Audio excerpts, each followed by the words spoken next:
Latest Deals is going to be the world's best money-saving site. The best tools, saving the most money for the most people. And I say that every day, first thing I do when I wake up. Welcome to Corporate Warrior, the podcast that brings you the best advice on how to improve your health, optimize performance, and maximize productivity. With your host, Lawrence Neal. This podcast is brought to you by HitUni.com. HitUni.com are a provider of amazing online courses for high-intensity training qualifications. HitUni comes highly recommended by the best in the field, including Body by Science co-author Dr. Doug McGuff, Discover Strength CEO Luke Carlson, and trainer and founder of Bay.com, Drew Bay. It was founded by my friend, author, and longtime personal trainer Simon Shawcross, who's also been a guest on the podcast. Simon has 15 years experience training clients and has supervised over 15,000 high-intensity training workouts.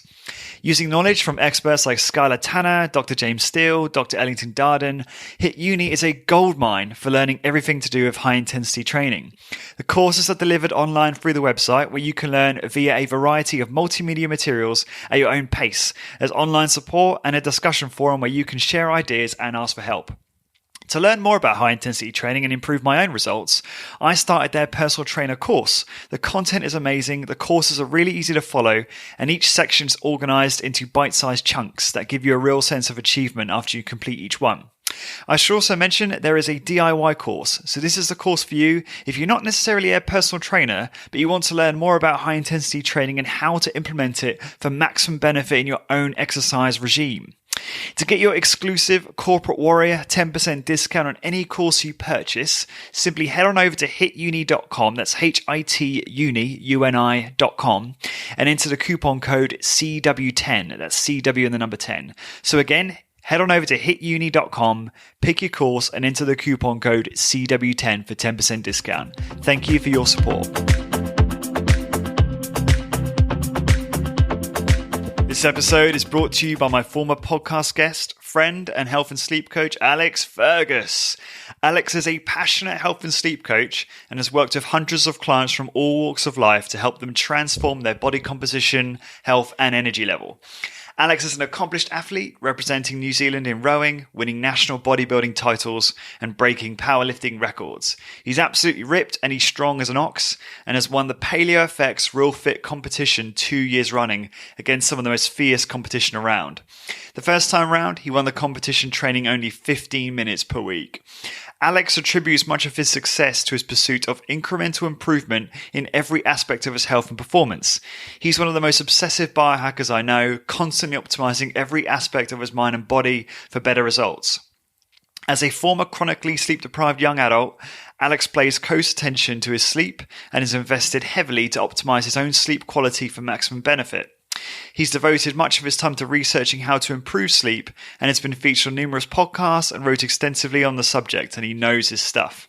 With that in mind, Alex is giving away a free 4-part sleep improvement series with tips that will revolutionize your sleep quality and help you fall asleep faster to give you more energy, improve body composition, and better all-around well-being. To get access to his free 4-part sleep improvement series, go to 15minutecorporatewarrior.com/Alex. That's 15minutecorporatewarrior.com/Alex and sign up now.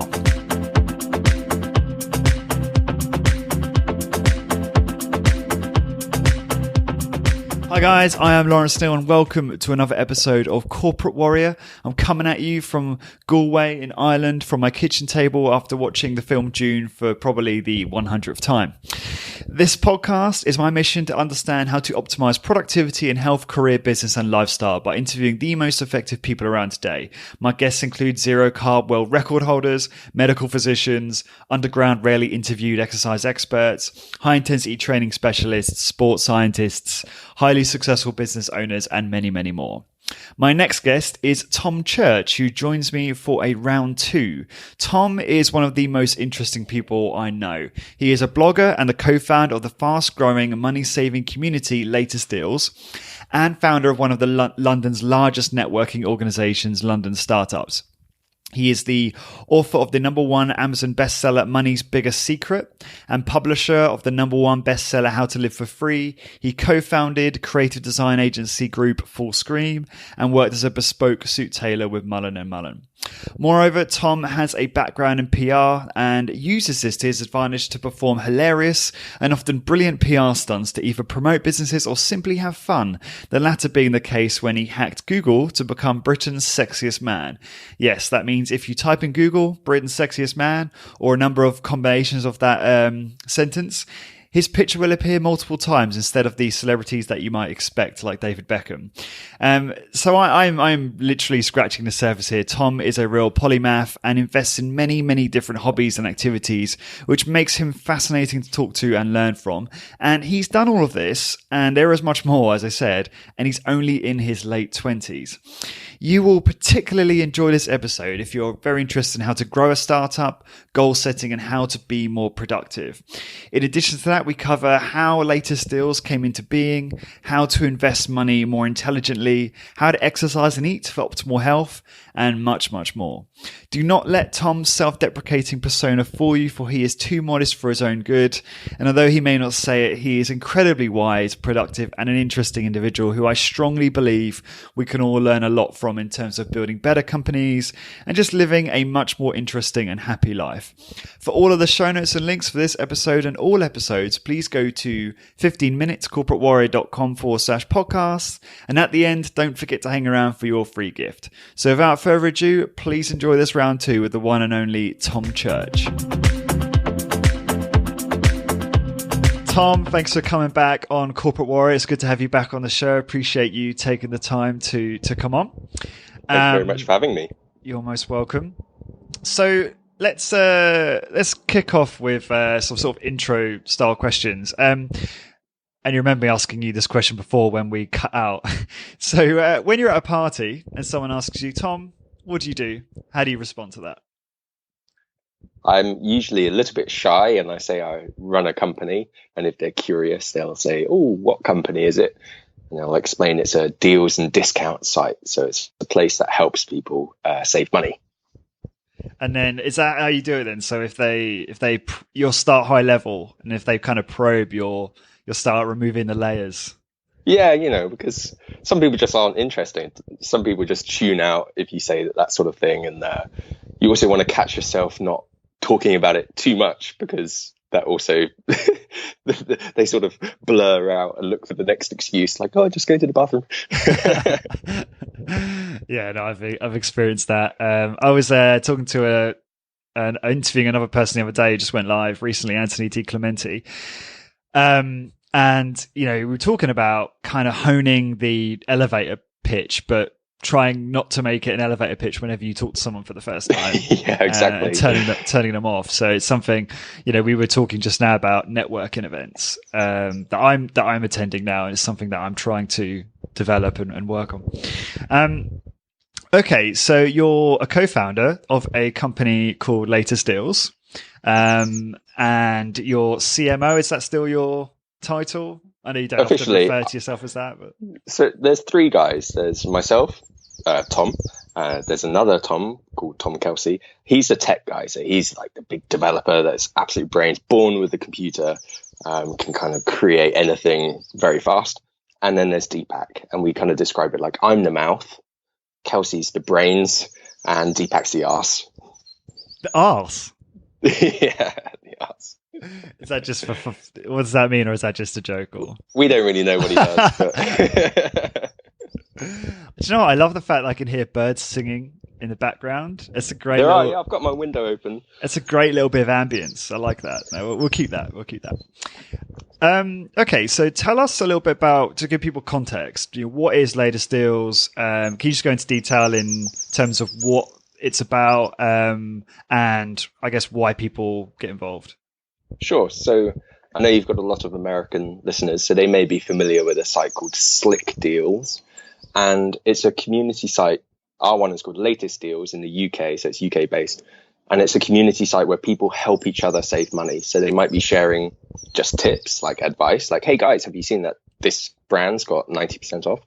Or it might be a specific deal. For example, hey, you can get a PlayStation 4 for $1, £1 right now. Otherwise, there might be coupons or vouchers and things like that. But really, the essence of it is big group of people all helping each other save money. How many members do you have now? So we started in September last year. So it's now, 9 months, 10 months in. And we have now 61,000 registered and active users. That's awesome. That's you should feel very proud of that achievement, I think. Yeah, it's good. So that's on the site. We have quite a lot going on Facebook, which is more. But it keeps growing every day, and really hope it keeps going that way. What have you found to be the most successful tactic in growing the audience? It's probably not a one-off tactic. It's probably more just having a consistent approach. So where it's not sort of one PR story that's helped, or it's not one type of advertising that's helped. It's just constant. Every week I'm trying to get 3 or 4 PR stories. Every week I'm testing new things on Facebook. Every week we're trying to improve our Google. Every week we're asking people to share and to, invite their friends and stuff like that. We're always trying to improve. So in a lot of sense, like physical exercise, it's just that consistency of just driving the numbers slowly but steadily up, because our graph isn't, a Nike swoosh. It's just a steady line that's growing up. So yeah, it's definitely just keep going. That's interesting. So you'll try different tactics, like a PR story, or maybe a contest or whatever, a giveaway to try and grow the audience. Do you basically? Because I've heard Noah Kagan talk about this, and he'll try say, whenever he's started a new project and trying to grow an audience for it, like his podcast, for instance, he'll try say 10 tactics, and then he'll rank them based on return on investment and how easy they are to actually do. And we'll then test each one out, and then obviously the ones that work, he'll continue doing. That just becomes part of his weekly checklist or something like that. Is that the type of approach you're taking when you try stuff out? Like, if it works, you repeat it. If not, bin it, try something new. Yes, I think Noah's probably a bit better at measuring it statistically than we are. It's kind of, we do a more intuitive approach, like, did this work? I don't think so. Okay, let's try something else. Did this work? Whoa, yeah, it worked. Okay, try something else. Or do it again. We did have a marketing plan when we started, which we've kind of, I guess as co-founders, you have this funny thing where, like, everyone says you need a business plan, which is true, but the business plan is so ingrained in your head that maybe it's not quite spelt out as it should be. So we started off with this marketing plan, which we have gone through, and rereading it is quite nice to see, like, oh yeah, tick, tick, tick, we did it. But yeah, we can go into more detail if you like. What was the business plan, if you're able to reveal some of that? Sure. So, well, I'll talk about the marketing plan in terms of just getting people into the community. How do you create a community out of nothing with no money? There's no budget, and make something of it. And the first stage was getting influencers on board, so influencer marketing. So a bit like what you do with this podcast and getting into the hit space and other areas. We went, and first thing we did is we found the community of people who talk about personal finance. And on Facebook, there's loads of groups. Facebook groups is actually this, I think, unknown resource of good people and good knowledge. And there was a group which was UK money bloggers, and asked the admin to get into that group. And there were, in this group, the top 100 UK money bloggers. And started very softly but carefully, getting involved, not promoting, not asking anything, just being nice, just developing relationships. And then one at a time, we kind of said, hey, we're working on this thing. It'd be really good to get your advice. If we created a platform that was perfect for you, what would it look like? That kind of thing. And so from the ground up, we actually built Latest Deals based on the feedback that these influencers gave, which made them feel quite invested into the platform, which is quite cool. And a lot of the things on our site are actually like, hey, that button there, that was your idea. That feature over there, that's your idea. And that helped us get us sort of off the ground, because these people then blogged about it, they wrote about it, which obviously helps with lots of things like SEO on Google, getting credibility, getting brands to recognize you. And they also were our first users. So in the first week, our first sort of 10 users were these super influential money bloggers, which is awesome. And then off the back of that, we started approaching more sort of traditional PR, like, okay, we've proven ourselves in this community. That gives us enough credibility to now approach the journalists. So I just I researched who are the top journalists that write about money, which in the UK is not very many. It's less than 50. And I invited every single one out for coffee. About 5 said yes. So went for coffee, just asked for advice. How does the media work in this space? What kind of stories are you looking for? What kind of approach do you like? Do you like a telephone call? Do you like an email? And they were all really nice and gave me that feedback. So I definitely recommend, if you're starting a company, you're trying to grow your group, the journalists, they're the ones who are like the most influential of all. And go and ask for advice. They're usually really happy to give it. No, that's really good advice. Just going back talking about Facebook groups, this is interesting to me because it's something I'm experimenting with at the moment. So I agree with you fully that, if you, so there's this one, so for instance, there's a Body by Science Facebook group. Body by Science is a very popular book in the high intensity training, sort of evidence-based resistance training community. And the guy, so Bill and Eileen, who's the handle, I think the guy's name's Bill, but he has a shared account or whatever. He is I think the main admin for the group, and he's a big fan of the podcast, and we seem to have built up quite a good relationship over social media. And he might listen to this episode. In fact, he probably will. And hey, Bill. Yeah. Hey, Bill. And he, as a result of our relationship, I've been posting almost every episode that I think is relevant to that group into the group. And he never complains. If anything, he will share it before I do. So I just try and, create less work for him, and I'll just share it because I know that the people in the group are going to be interested so long as the content is relevant. However, I wouldn't probably share this one in there, right? Now, I tried joining. So I recently interviewed a guy called Dr. Sean Baker, who's very popular on Twitter for eating 0 carbs. So he literally just eats big portions of red meat every day. And he's an absolute athlete, and he's a specimen. He's in fantastic shape and all of that. Very interesting bloke. He's also an orthopedic surgeon. So so I joined a zero carb group, and, I had no real relationships in there, no real traction. And I posted the interview, and I asked people, look, I'm doing a part 2. What would you like me to ask him? Because I felt, no, this is not intrusive. This is really, really relevant to what these people are interested in. However, I had some pushback from people in the group saying, are you just here to market your website? So what's your feelings? Because I kind of thought, look, I want to respect you. And if you feel like that, then I won't post anymore. I get that. But at the same time, I feel like, this is really, I feel like this content is really relevant to your audience. And to people in this group, it's very helpful. You can see that because they're all liking it and asking comments. So why wouldn't this be suitable? So what's your thoughts on that? Two parts to my answer. One is when we created our Facebook page, we wanted to do the same thing. We wanted to reach out to relevant Facebook groups and Facebook pages and say, hey, look, can you come to our page, basically, come to our group. And rather than post it on there, because I felt like you've only really got one shot, and if the admin says, oh, you're annoying, go away, they can ban you.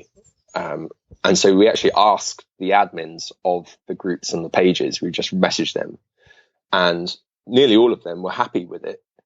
And I think it's that question of just asking, so explaining like, hey, I do this podcast, I think it's really relevant for your group, have a listen, if it's okay, would you mind me posting it? And then they might say yes. So the second part of the answer is that we now have a Facebook group as well. So we created this group ourselves, and we're constantly getting people trying to self-promote. So we've set it up now so every single post, we've got about 11,000 members or something in the group, and every post has to be reviewed by a moderator, because otherwise you just get, I don't know, we might get about 5 or 6 things a day where someone's been like, hey, come to my blog, hey, come to my website, hey, come to my podcast. And you're not even going to give it a chance. You're not going to listen to it. You're not going to check it out. You're just going to be like in your head, oh, self-promo, go away. Yeah, I'm note-taking furiously. So message the admins, message the group people, even if they are seemingly competitors. Most people do these groups for fun, for hobbies, for, you know, and actually it's quite cool to have 2 groups sort of next to each other, and, you know, what makes yours different. Yeah, and that's good advice. And I feel silly now. I'm like, of course I should ask the admin. That would make sense. But yeah, I get what you mean. Like, I have a group which I formed ages ago called No BS Health, Fitness and Nutrition, which has got like the Corporate Warrior branding on it and stuff. And I have like 60 members, but I've not really put a lot of effort into cultivating it. But now I just share the new podcast in there, and you know, just for extra kind of exposure and to kind of trigger some more discussion. But I noticed that people were joining who I didn't know and who just looked kind of, their accounts looked a bit dodgy. And when they joined, the first thing they did is posted some, like, you know, promotion about their nail salon or something random. So now I'm like, okay, no, I need to stop that. So I will enable the moderation thing that you mentioned, which makes complete sense. Just before we move on, one last point is money talks. So we've done this in the past where we'll find a big group. Let's say someone's made a group of 100,000 people, and they've just done it as a hobby. It's not about making money for them. They don't have a website. They don't have anything. They just like the Facebook group. And you just say, hey, look, I'm willing to pay you 50 quid, £50, $50, whatever it is. Would you mind posting my thing? And that's gone quite well in the past. So unofficial advertising, usually a lot cheaper than doing it through the official channels. So try that as well. Yeah, that's a good idea.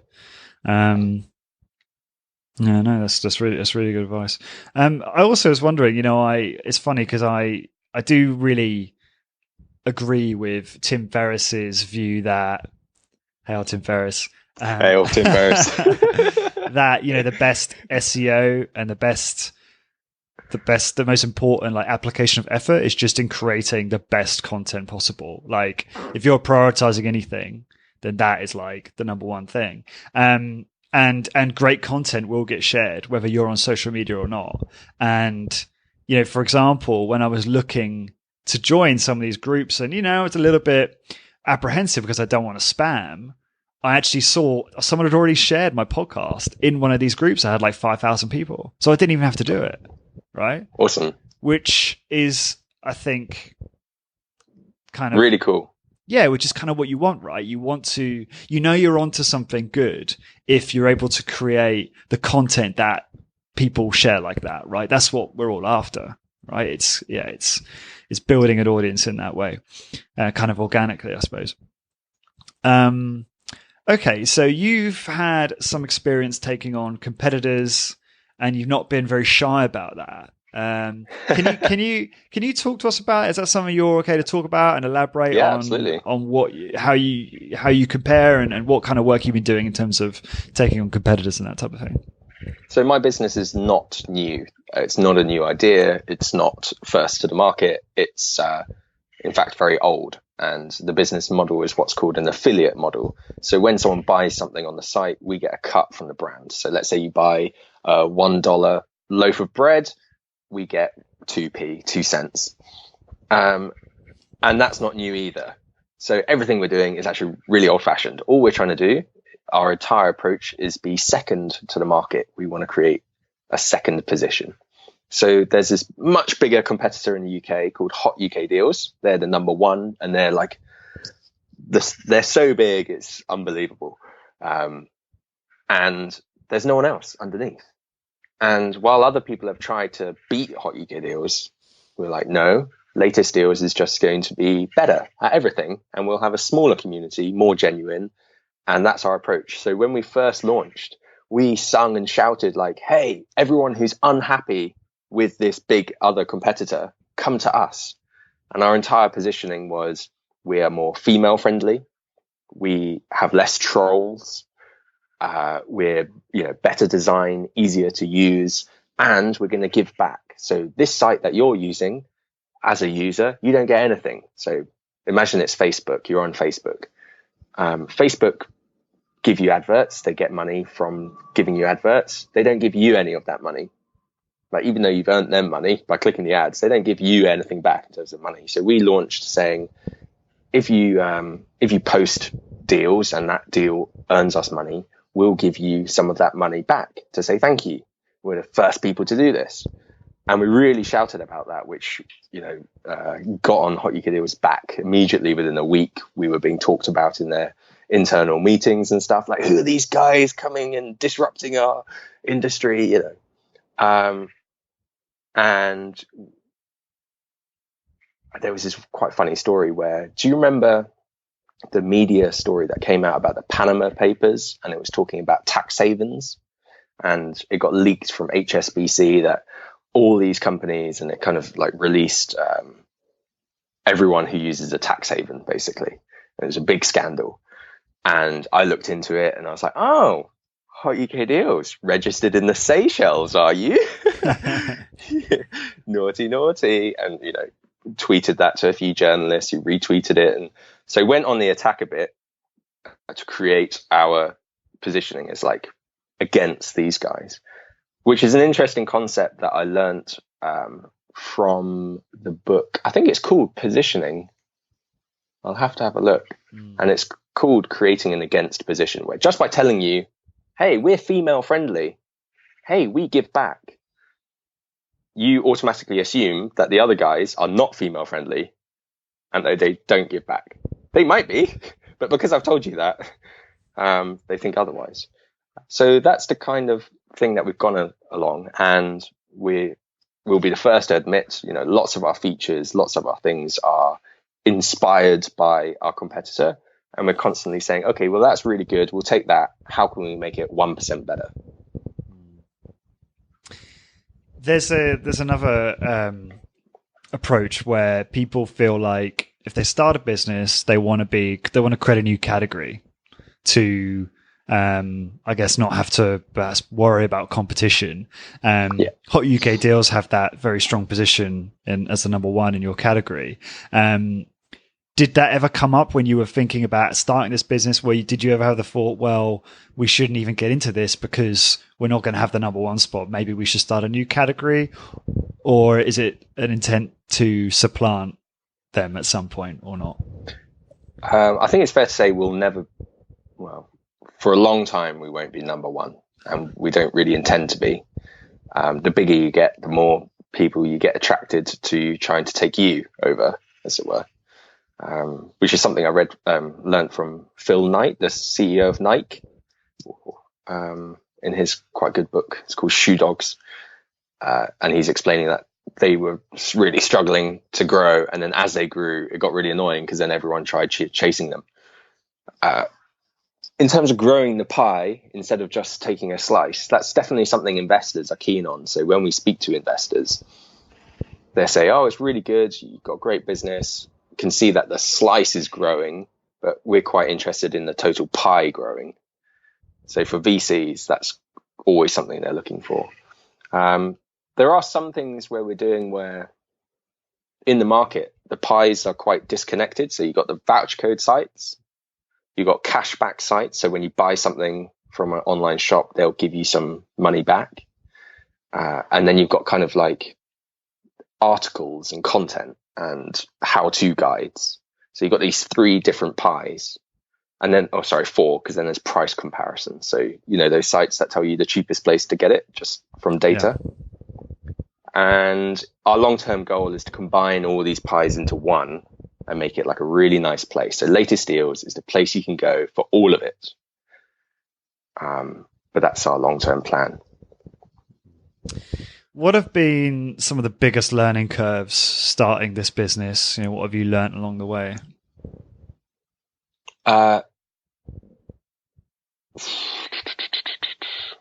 It's going to be that it's fucking hard work to create a community and keep it going and keep it positive and constructive.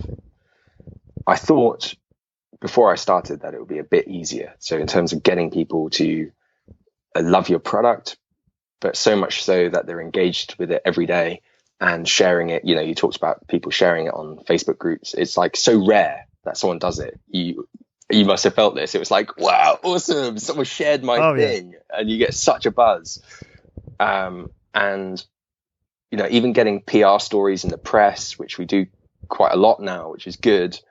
I thought it would create more of a traction, you know, like on the surface of it, you see us being talked about in a lot of places, but the conversion of that media exposure and stuff into actual like true users who are staying on the site, using it, loving it, is quite a steep funnel. But when one person does stick, it's brilliant. You know, they're on it every day. You get to know them. I've had phone calls with so many of the users, and it's awesome. I think the hardest part has been knowing, you know, just how much work goes into just getting that one person. And I think people from the outside don't see it. I don't think even people from the inside see it or feel it. You know, for each user, they think, oh, you know, Tom called me on the phone. That's great. But maybe they haven't clocked that I've also called 1,500 other people and spent, you know, 60,000 hours on the phone to them. And these are actual users that you're calling? Yeah, so I don't do it so much anymore. It was more when we were beginning. So I just wanted to ask, you know, for feedback. Why are you on the site? Who are you? What are you doing? Like, why are you up at 3 a.m. on our site? I just wanted to learn. Who are you? What's your background? What do you like? What don't you like? That's really helped the site grow as well, speaking to people. Just building relationships, right? Yeah, definitely. So we are in some ways like a forum, and there are people who are on the site, let's say 6-7 hours a day, every day. Wow. You know, true, in a kind way, obsessive, because all they're doing is helping others. So it's kind of like Wikipedia editors, but imagine Wikipedia for saving money, constantly finding all the best offers and stuff like that. It's really good. I mean, we talked about this before, and you talked about the concept of super fans, and obviously there's the well-known concept in 1,000 True Fans, which was a very successful article written by Kevin Kelly, which basically talks about if you have a business or a blog or whatever, and you find 1,000 true fans, if you just sell something to the value of whatever it is, $60 a year, you'll make $60,000 a year, and that'll be an income that will sustain you, and you don't need to necessarily think so big. Is that something that you still think about, those super fans, and how many of those do you have now, do you think, if you had to guess? I do think about it. However, our business is a little bit different than this kind of model where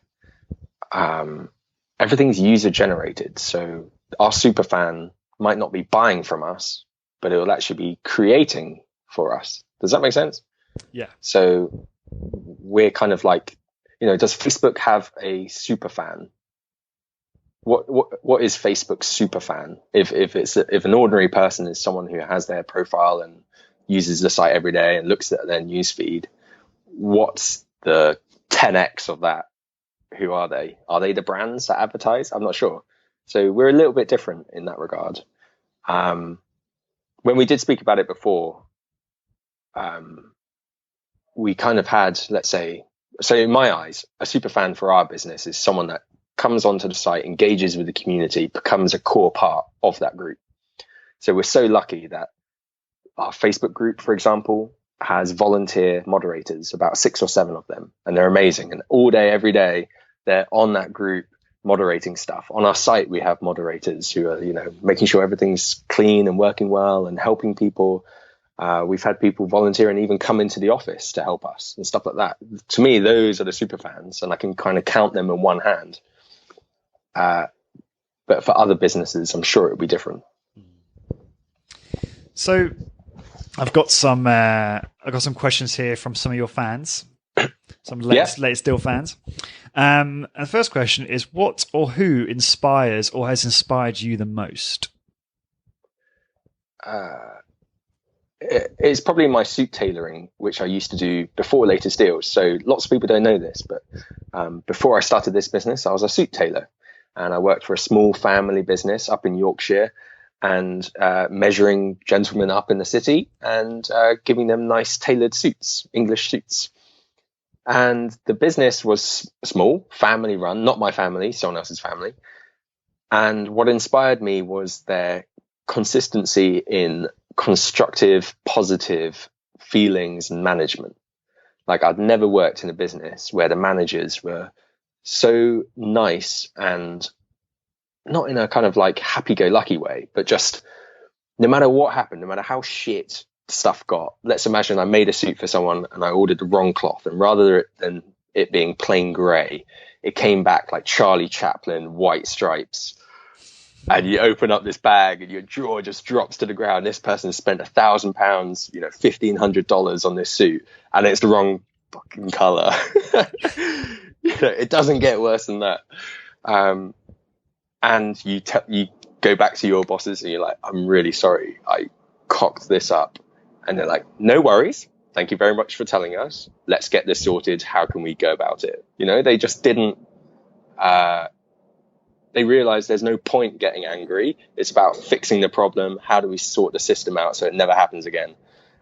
And that really inspired me. And although suit tailoring is completely different than Latest Deals, I've tried to really bring that approach back into the business. So a lot of the moderators will know this. I'm always saying, no matter how annoying a user is, no matter how like argumentative they are or what crap they put on the site, we're always going to be positive and constructive in our feedback to them. So sometimes we want to ban people.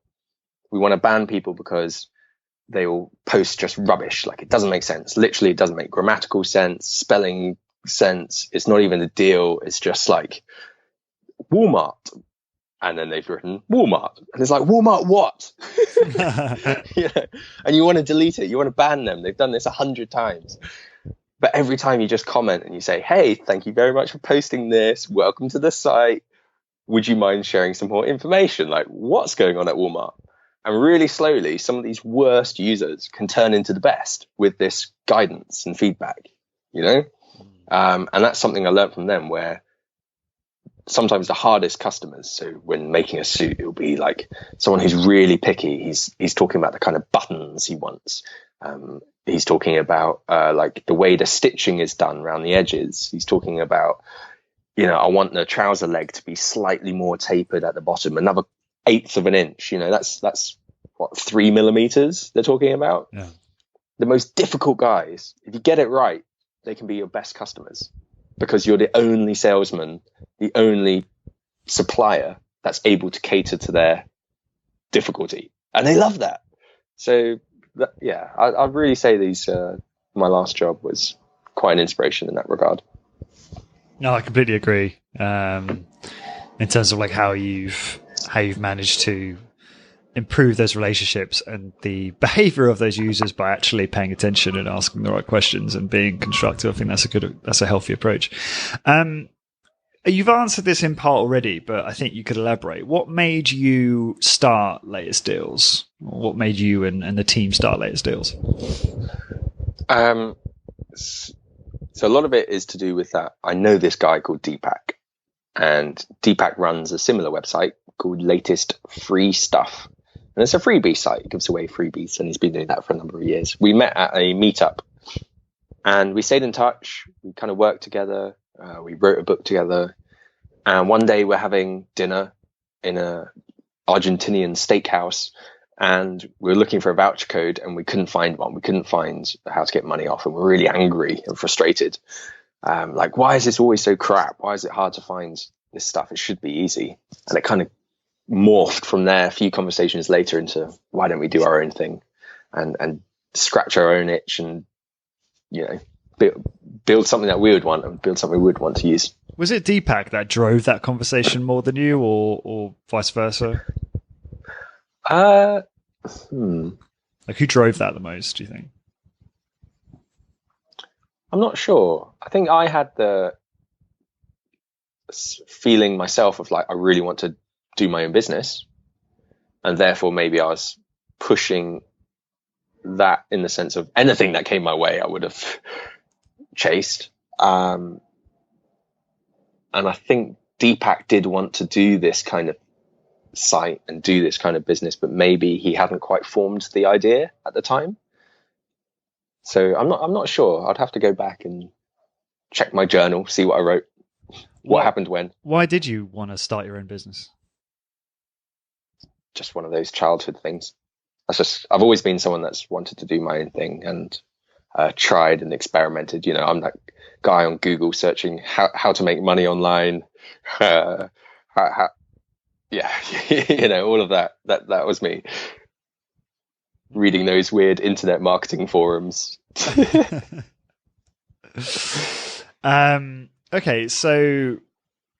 another question from one of the fans. What's the best deal you have got, and did you tell anyone about it? So this person is probably referring to something called a price glitch, which is when a company makes a mistake. So something that gets people really excited is when a big expensive brand, let's say it's Apple, makes a mistake on their website, and you can get an Apple Watch for $1 or £1. For that 10-minute gap where they've made a mistake, you can jump in there and get it. And price glitches are like the holy grail of deal hunters. So the average Joe just cares about like, oh, this shop's got 50% sale on. For deal hunters, that's the new average. So like the playing field is like always half price. For them, that's not even a deal. The deal has got to be half price of the half price. Then it's a deal. So this person's kind of asking like, what's the most extreme? And I think it was when a brand called Marks and Spencer had a crate of wine delivered for about £3. So maybe that's about $5, $6 for 6 bottles of really good quality wine, which would have cost, I think, about £39 or $60 or something like that.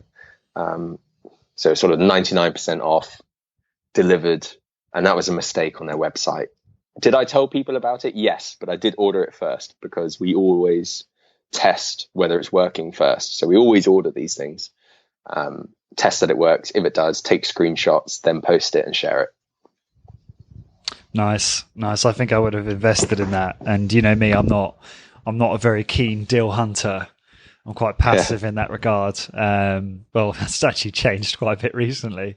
But I probably would have invested in that one for sure. Okay, so what drives you to? I mean, you spoke about it a little bit in part already, but what drives you to want to develop latest deals and help others and serve others? Every morning I have a mantra that I say to myself, which is going to sound really cheesy, but I read it somewhere that you should do this, so I do it. And I say, latest deals is going to be the world's best money-saving site. The best tools, saving the most money for the most people. And I say that every day, first thing I do when I wake up. It goes on for a little bit, but I won't repeat that because it's a bit too far. So, there's little things like that. There's the developing love of it because it is your baby. And as the community grows, you do create these friendships and these relationships with your super users. So I know a lot of these people now, and it's actually really fun. When you wake up and you imagine a group chat with your mates and you wake up and it's already full of like funny stuff. Well, that's true of our community as well, where you go on and you're like, whoa, okay, someone's just found that I can fly to another country for £3. Like, that's really cool. So I think as it's grown, the love for it has also grown, which is great. And that's kind of kept driving you forward. That mantra, is that inspired by Think and Grow Rich or something like that? Something like that. I think so. Yeah. Just like repeat it in your head, visualize it, visualize how it's going to be, act as if it's already that. And sort of make decisions based on that. So I always say to a lot of bloggers or people who want to start off blogging, they go, I think I want to make a blog and make my money from blogging. I'm not really sure what to do. And I always say, stop thinking so small, start thinking big. Who's the biggest in your market? Right. What do they do? Okay. Now think about trying to be them, because they're the ones actually making money, and sort of going backwards from there. Now, obviously, most of your, if not all of your market is UK based, and a large proportion of my listeners are American or Canadian or somewhere over there. So, what tips do you have, I guess, for helping people save money? I guess principles that would apply to people in the US. I mean, maybe ways of thinking about money and investing in general, which you think or have found very helpful. What tips can you share on that? Sure. So the first thing I'd say is never buy full price. So NBFP, that's the acronym that bargain hunters use. And it's just a rule. If you never buy full price, you're already saving money. So there's just one rule that you got to follow. Never buy full price. So whether that's in the supermarket, your phone contract, your television, you're going on holiday, whatever it is, you're always looking for a discount. And if it's not on sale, boom, it's out the window. And that's principally because when brands create their products and decide a price, usually, with a few exceptions, they put into the price the fact that they'll make most of the sales, as in sales volume, when they've discounted the price. So they go, okay, I'm going to create this product. Let's say it's a toy. I'm going to say it's $80. But I know full well that most of my sales are going to come when it's at $40. So they've already marked up the product. And so if you're not buying at $40, you're falling into the minority of people who are falling for the trick of branding or whatever it is and spending way too much money. So never buy full price. Always look for the sales. Wait for the sales. Get on it. Then I was just go on. Yeah, sorry. No, you go. No, I was just thinking. There's a really good. Is it an extension called Camel? Camel. Yeah, that's it. Yeah, so that's for Amazon, where it tells you the price tracking history of Amazon products, so you can see whether it's higher or lower, what the average has been, and you can set an alert saying, hey, when this product drops in price by 30%, send me an email. Yeah, so that's a really great tool if you want to automate this type of activity and not have to constantly be watching products for them to drop in price. Yeah, I really like that one. We hope to create things like that for ourselves. So we're working on something now where you might have seen similar-ish things on the web, where if you're on a shop, you're doing your shopping, if someone has posted a deal about that shop, we'll have an extension which goes, hey, have you seen? You can actually save 10% here, or with this voucher, or this person's found this deal on this site. So, yeah. Other ways to save money. So particularly on food, it might be looking for coupons before you shop. This is much bigger in America. There's this whole thing about extreme couponing, and you can get sort of like $1,000 shop for, $1,000 shop for like possibly for free. That happens a lot. And you email all the brands, or you write to them, you send them love letters, you tweet, you enter their competitions, you follow them on Facebook and stuff, and they send you all these coupons. And then you go into the supermarkets and you just get it all for free. That's awesome. And there are some incredible pictures that people post in our group where they literally have managed to get $1,000 shop for free. Just like trolleys and trolleys of stuff. And they've collected these coupons all year to do this. Other things like that are the reduced to clear yellow stickers. I don't know whether this happens in the US, where as products reach their use by date, the supermarkets knock the price down because they've got to get rid of it before it becomes unhealthy. And a lot of people, for example, I'm doing what's called a 330 money diet right now, where you can only spend £30 a week for 3 weeks. And quite a few people do this where they only buy these yellow stickers. So usually it's sort of 50 to 80% off on your food. And in the supermarkets, they're usually like a set place. So you can go there, you can have a look, and they mark it down several times during the day. Lots of things like that. Bulk buying, where you buy huge amounts of things and you keep it in your garage or your larder, as we call it here. I don't know. I could go on. So many things. Give us one more. I've got to think whether it's available in the US as well. But in the UK, there are online discount retailers where they sell reduced products that supermarkets and other shops haven't been able to sell and want to get rid of. So in the UK, there's a shop called Approved Food, and they sell at sort of 80% markdown. I think this must exist somewhere in the US where, imagine your local Walmart, they haven't been able to sell their stuff, so they give it to someone else. In fact, I think they actually pay that brand to get rid of it, and then they flog it at dirt cheap prices. And a lot of people can save money through that. You mentioned the 330 money diet just now, which is something that you explore in your book, which was Money's Big Secret. Is that the title? Yeah. Which is an excellent idea for people to do if they want to save money. And it's basically £30 per week. So that's based on sterling, right? So convert that wherever you might be.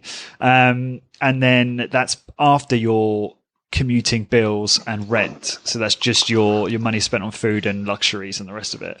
And so that's something you're doing again now, are you? So what prompted you to do that again? I try and do it at least once a year. And it's a good way to kind of reset your consciousness about prices, because it sounds kind of weird, but unless you're looking for discounts, you kind of start to accept prices as if they are just truth.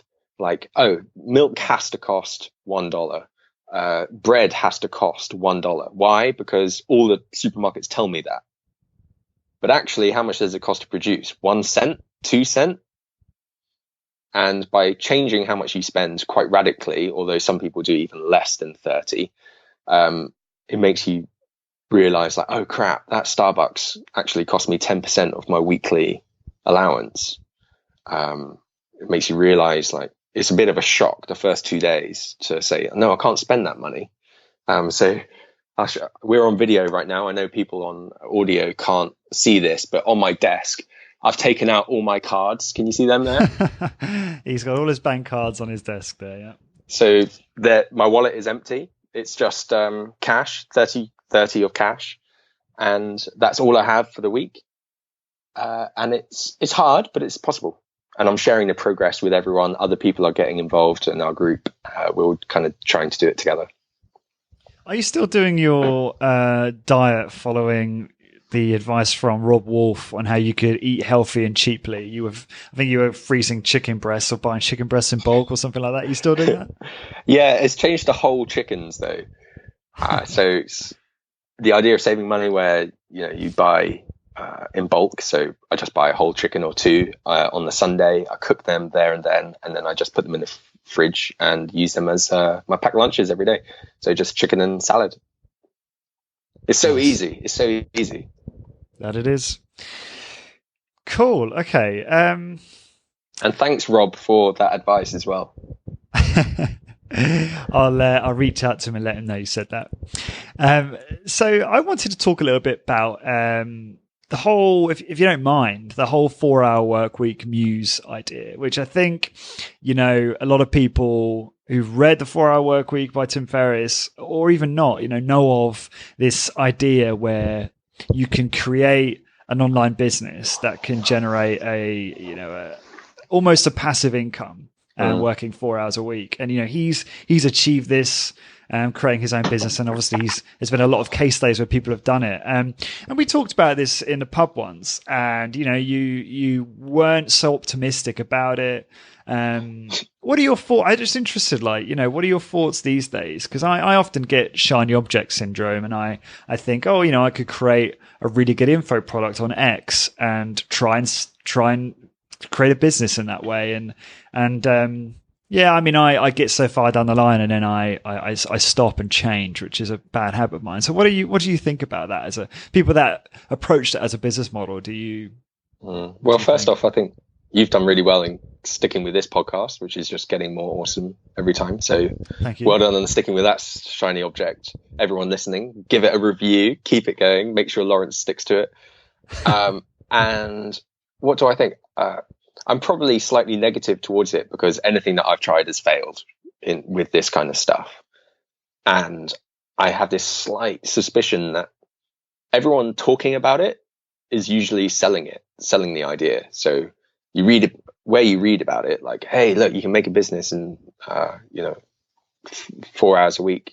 Tim's obviously done very well, but others who are also talking about it and selling it, that is their product. You don't tend to see so often the people who are actually doing it talking about it that much.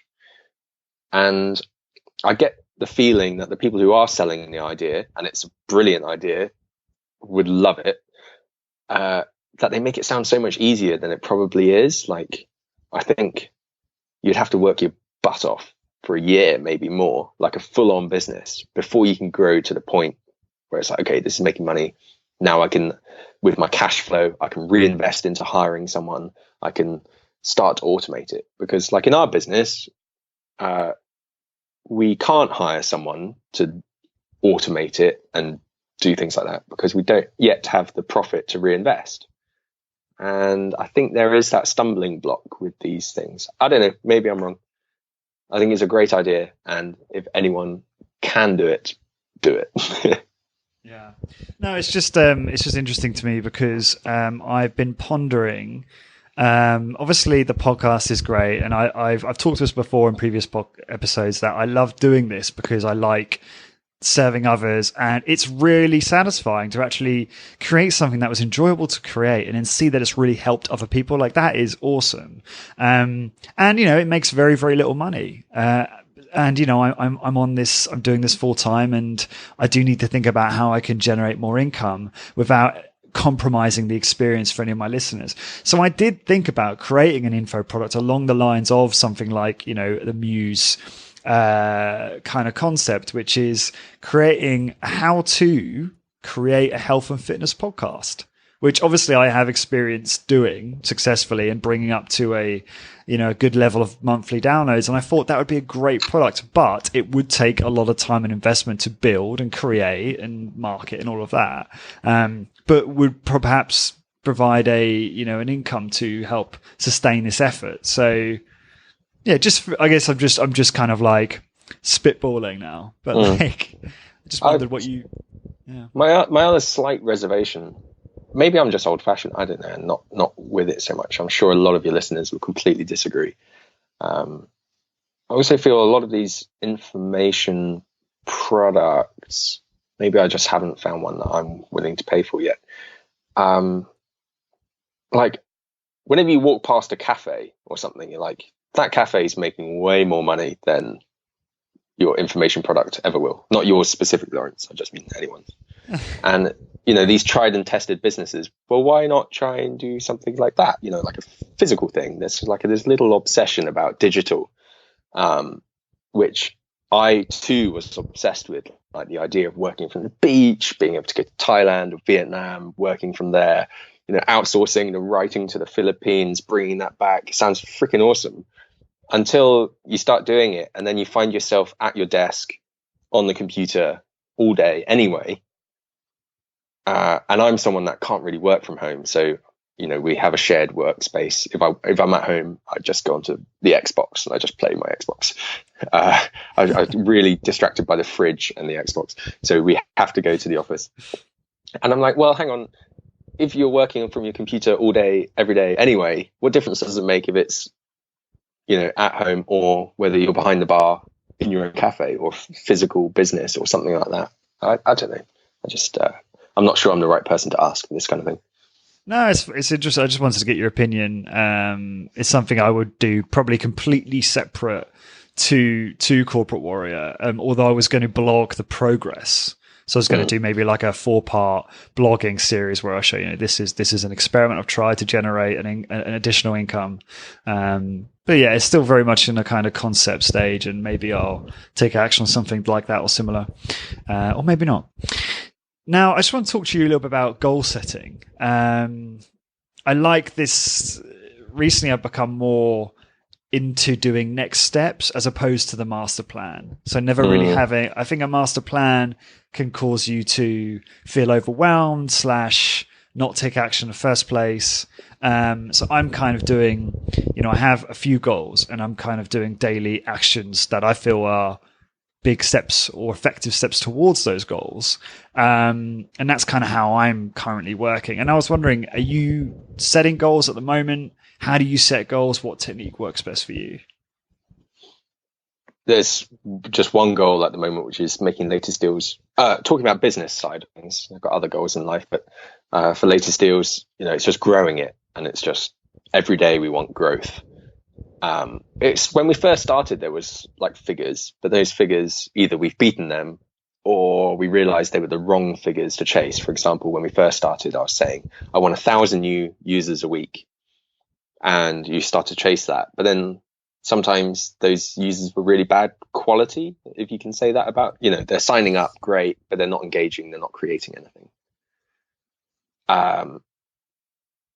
So it's kind of changed into this more meta level, just growth, engagement. I don't know, it's more wholesome goal. You can kind of, well, at least I can, and I think my fellow co-founders can. We've got this vision of how we see it, and we want to just get to that point, and everything we do every day is just trying to push it towards that point, and slowly but surely we're getting there. I'm not sure whether we have these kind of like step-by-step stuff, because so much happens every day.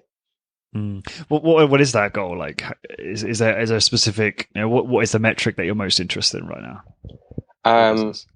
Well, I guess, I don't think we're at a comfortable point in terms of money. So while we are breaking even, we can pay our salaries and stuff.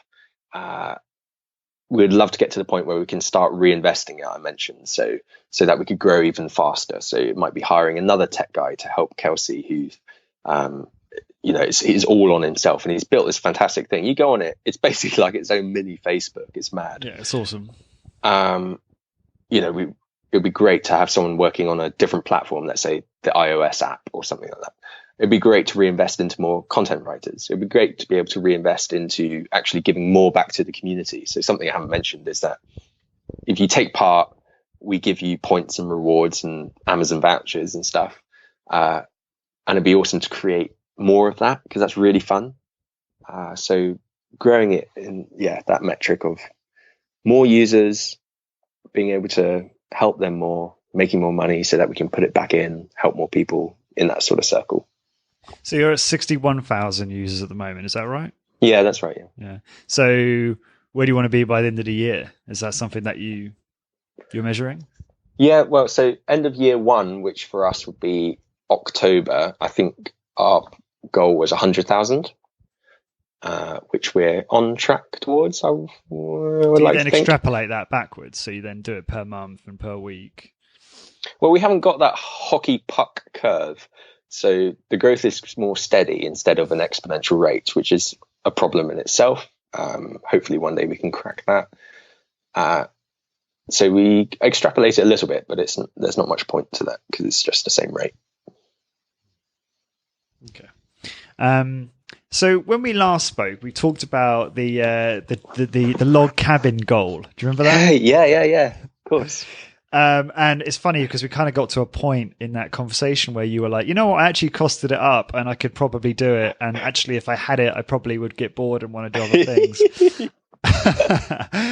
And then we talked we talked about the whole fishing metaphor. I can't remember. Is it Somalian or something like that? I can't remember. Yeah. Now, and I'll point the listeners if they want to hear that for the first time. I just wondered, is that something you still think about? Is another dream now replaced that? How has that evolved? Thinking? I think it'll always be there. So to give some background to our listeners, Lawrence and I discussed the kind of the hazy daydream that I'm sure many people have of like reclusing into the wilderness and having your log cabin in the woods where maybe it's full of books or whatever it is that is your thing. And just enjoying that solitude and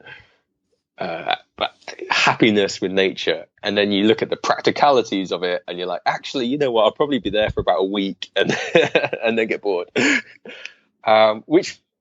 So I recently rented an Airbnb in Tuscany in Italy. I meant to ask you about that. And it was such a lovely villa. It was run by this old man, faced like a prune. And he had his vineyards all around it and olive trees, and he plied us with wine and olive oil and fruits every day. And it was incredible. Really nice villa, really cheap. again, Airbnb, fantastic way to save money. But it was in the middle of the countryside, so there was nothing. It's sort of about 45 minutes from Florence, if you know where that is, in sort of central-ish Italy. And it made me think, hang on, is this the log cabin thing that Lawrence and I were talking about? I'm in the countryside, got this nice place, I'm enjoying the good food. It was fantastic. But I think my 4 days there was enough time where I was like, okay, I'm ready to go home now. So I do still think about it.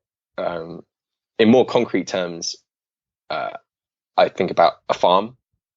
My great granddad had a farm that he turned into a cooperative where those that worked on the farm had a share in the farm. And I think that's quite a nice idea, whether it's an experiment in terms of business as well as reverting back to nature a little bit. And I think that might be a little bit of a nice blend where you still got that entrepreneurial side of it. Farming's a tough business, as well as the natural side as well. That's interesting. Was that quite an inexpensive trip then that you managed to pull together? Yeah, so I think I managed to get the flights on sale, so that was really cheap. And yeah, I think it was about all in maybe £150. And did you spend much when you're out there, or was that including that? That would be including that, yeah. No way, 150 all in. Yeah, for about 4 nights, yeah. The Airbnb, because we shared it with 3 of us, so that was cheap. We hired a little car, which one of my friends managed to get on his credit card points. And yeah, Italy's quite a cheap place, actually. Awesome. Another thing we were talking about last time we spoke was nutmeg, and not nutmeg specifically, but investing in general and investing money. And I won't talk about this too much because I know that you said to me, Lawrence, not a lot has changed here, so please don't talk about this too much. But I am curious, and I wanted to ask you for your opinion on something. So you said to me last time you weren't sure, like you weren't really sure about when you actually take the money out. You know, if you're investing in an index fund, say, for example, every month, and obviously that compound interest is working in your favor. You know, when do you take it out, and when do you perhaps pay yourself interest or something? So I wonder, what is your thoughts on that change? Have you figured that out, I suppose? Or because I think about that. I think, you know, I'm building up at least for me, a significant amount in my index fund. And I often think about, you know, when do I ever take that out or use that? It completely depends on what people are saving for. So if you're saving for retirement, then obviously you're not going to take it out until you retire.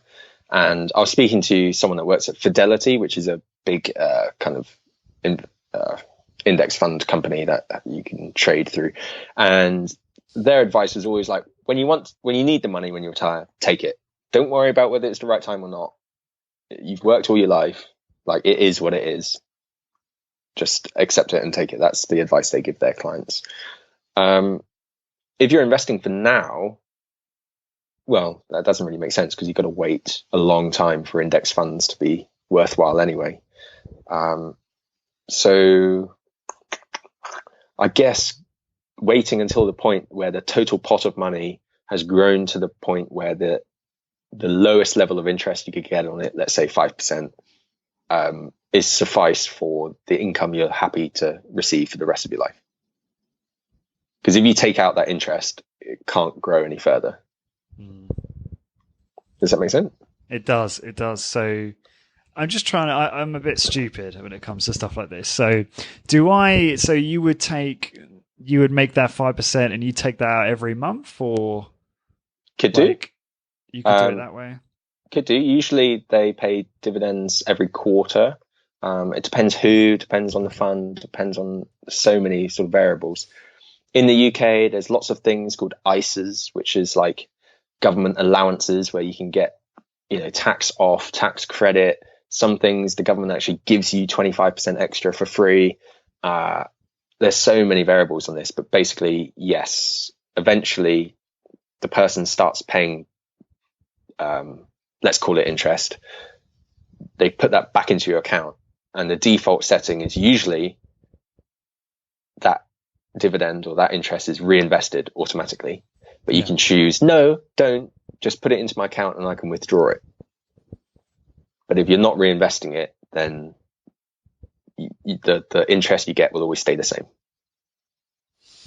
Yeah, and that's very much the strategy I'm following. But I'm just curious. So let's say, for argument's sake, they pay you quarterly. You set up so that the interest gets paid into your account every quarter, and you use that to live on. So if that's your position and that's your goal, like you want to live off your investment. Okay. What are your personal long-term investing plans? Do you still invest in Nutmeg every month? Or sorry, not Nutmeg. Use other platform, don't you? Hargreaves Lansdowne, I think. What are your personal long-term investing plans? Entrepreneurs are in this weird position, or company founders, where you don't get a pension. So apart from what the government gives you, which is very little. So when you work for somewhere, people complain a lot about like, oh, my work doesn't pay me enough, but they usually forget that they're also getting this future pension, which is very valuable. But the co-founders don't.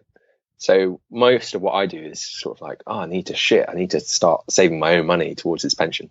So I'm thinking very long term. I do invest every month. I'm trying to hit this sort of mystical figure. And yeah, I think I also see it as this ultimate backup where if latest deals doesn't work, if whatever I do in life doesn't work out, if I keep on investing this amount per month, I'll be fine. And also the investments that I have I kind of see as an emergency fund, emergency pot of money as well. So it's like, if all hell breaks loose, I get kicked out my house, I'm, bankrupt. Oh no, wait, I'm not. I can actually live for a year or more on this pot of money as well. Yeah. Let's talk a little bit about decision making. You said before that you're very bad at making good choices consistently. Did I? Wondered, you did. Yeah, you did. Damn it. And I'm just curious, like, if that is, do you have any examples that come to mind where you've made really bad choices? Girls. We can go there if you like. And yeah, how does it play out? How have you improved, if at all, your decision-making skill? Can you remember what context I said that in last time? I think I was asking you, what are you really not very good at? And you just said you're bad at making good choices consistently. If you can't remember, we'll move on. It's perhaps you fixed that. So I've read quite a lot recently about decision making, bizarrely, and maybe it's stemmed from that conversation subconsciously. So there's some really good books. One, I've got it here. What's it called? I think it's called Stumbling on Happiness by Daniel Gilbert, which is a very cheesy title, but he's a psychologist and he's explaining the faults that we have when we try to predict the future and remember the past. And basically, if you try to predict the future, you're going to get it wrong. If you try and remember the past, your memory's wrong. And I'm pretty sure a lot of my decision making is also susceptible to those faults where I'm trying to predict, like, well, if I do this, then option A will happen or option B, and actually neither of those are true. But what I've started to learn to do is just to make a decision rather than not do anything. So make a decision. If it's the wrong one, tough luck. At least you did it. But I'm not sure I can think of concrete examples. No, that's fine. That's really good advice, and something I perhaps need to think about more. I mean, well, okay, we spoke about a little bit about this podcast before we started recording. So my partner and I broke up a couple of months ago, and I'd been debating about it for a long time, thinking, should we do it? Should we not? It was a very mutual thing. And in the end, I think there was this passage in this book which said, on people's deathbeds, people don't regret making the wrong choice, but people do regret not making any choice. And I was like, fuck it. Okay, fine. We're just going to do it. Was it the right choice? Was it the wrong choice? Who knows? But I'm just happy that a choice was made. No, it's very interesting, and it's like a book I get recommended to me quite often, actually. And I'm going to note it down because it's something that I need to pay more attention to. Books like that. Okay, so do you want to expand on that at all, or do you want to move on? Because I've got some questions I want to ask you about exercise and physical stuff. Whatever you want. Yeah, cool. So you've started doing acro yoga, right? Is that something you're still doing? If so, what have been the benefits? What have you learned doing that activity? So acro yoga, to explain to people that don't know what it is, it's half acrobatics, half yoga, and you do it in pairs. So one person lying on the ground, holding up the other person. So if you imagine when you were a kid, you used to play like an aeroplane game where you used to fly on someone's legs. Well, it's effectively that, but just with a bit more nuance and stuff involved. It was something that my past partner and I started together. So I've been doing it for about a year, going to classes, and I absolutely loved it. It's good fun. It's hard, but without being like impossibly difficult. Because sometimes I go to these things, let's say it was something totally different, like a dance class, and I'm a complete malco, and I have 2 left feet, and I'm kind of like counting like 1 step forward, 1 step back, 1 step left, and then if it gets more complicated than that, out the window. And then there's the other side of sports and stuff, which I'm not that good at, where it's super physical, super hard work, like martial arts. Done some stuff with that, and I'm like, it's quite stressful. Acro yoga seems to be this lovely balance of like, it's nice and enjoyable and exercise, and you're learning, and you're doing it with someone or with a group. So, it's physical contact. You're holding someone. Very often their bums are in your face. You're upside down. You're falling on each other.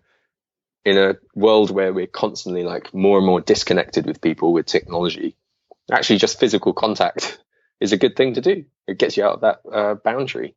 So classes have just stopped in the summer, so we'll pick it up again in the autumn. And what have you found, apart from, I guess, the human connection aspect, what have you found to be beneficial? I've heard that it can be very good for posture, especially kind of fixing some of the issues caused by, I guess, prolonged sitting, like opening up the hips and stuff like that. And have you felt any improvements in your posture or mobility? I couldn't comment on the posture and stuff. Definitely very good for balance. So learning how to balance on one hand, 2 hands, 1 leg, whatever, upside down. People always forget that they say we've got 5 senses, but actually there's the 6th, which is balance. So it really develops that core strength. There's a lot of holding yourself in sort of a dish shape. Imagine a spoon, that kind of concave shape, because when you're on top, you've got to be really firm. Doing pikes, doing straddles, leaning backwards. So yeah, all of that's really good. And what's cool is that it's also trust. So if you're flying, which is when the person's on top, the other person beneath you is the one in control in terms of what's going to happen. And they're moving you around. Sometimes they might flip you. Sometimes they might turn you upside down. And you've got to have complete trust that they've got you. You've got to stay in your shape. You've got to be confident. And it's good fun. It's very tiring. If you're the person underneath, which generally speaking the men are, because usually it's just a person with stronger legs lifting a lighter bodied person. Not always, but generally. It can be tiring if you're constantly using your quads, let's say for a few hours at a stretch.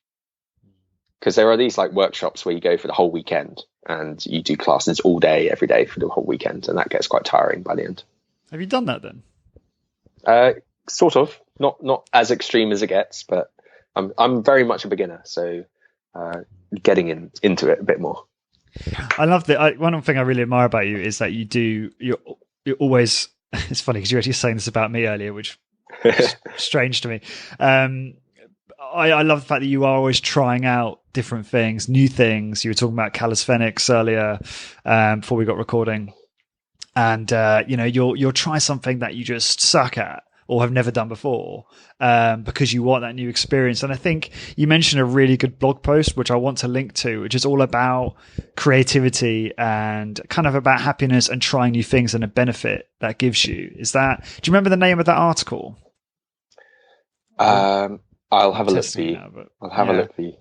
Because I thought that was so beneficial for me, and I think it would be for the listeners, and gives people very good reason to try new things. There was one called How Martial Arts Can Help You Increase Creativity. I don't know whether it was that. No, it's all right. I can find it later, and I can link to it in the show notes. But okay. I just wanted to bring it up because I think people immediately think, oh, I don't want to try that new thing because it's scary and like I might fail or get rejection or social embarrassment or whatever. But actually, you get out your comfort zone, you make new friends, it can be life changing, that type of stuff. And the upsides are so big that they just, I think, completely, make the downsides almost irrelevant. I still feel uncomfortable though. It's quite strange where I hope it goes away, that I might start a new thing, let's say acro yoga. I might do it for a year. I might still be going to the same group as the same 10 people every time. And yet every week I go, I'm still, it's still a little bit of a mental battle to just like, oh, I've got to go, got to push myself, got to do it. Because it's so much easier not to go and stay at home and do nothing. But I hope by constantly pushing you do end up doing it. There's, I really respect people that have more natural gusto to do that, who just go out, fuck it, do it. It's something that I've had to learn to do.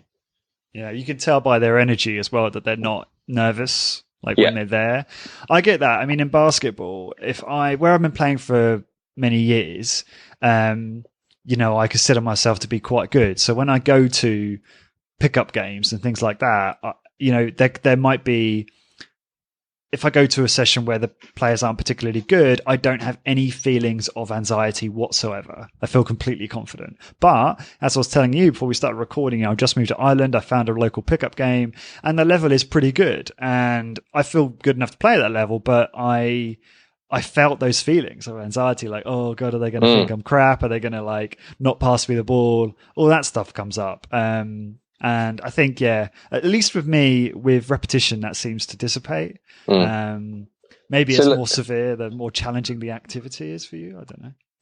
So you just mentioned I did calisthenics. So in my local park, it's really cool. The council have changed it. So it's specifically set up for calisthenics now. So they've redone it and they've got all the bars and stuff like that. And there's this group that train there.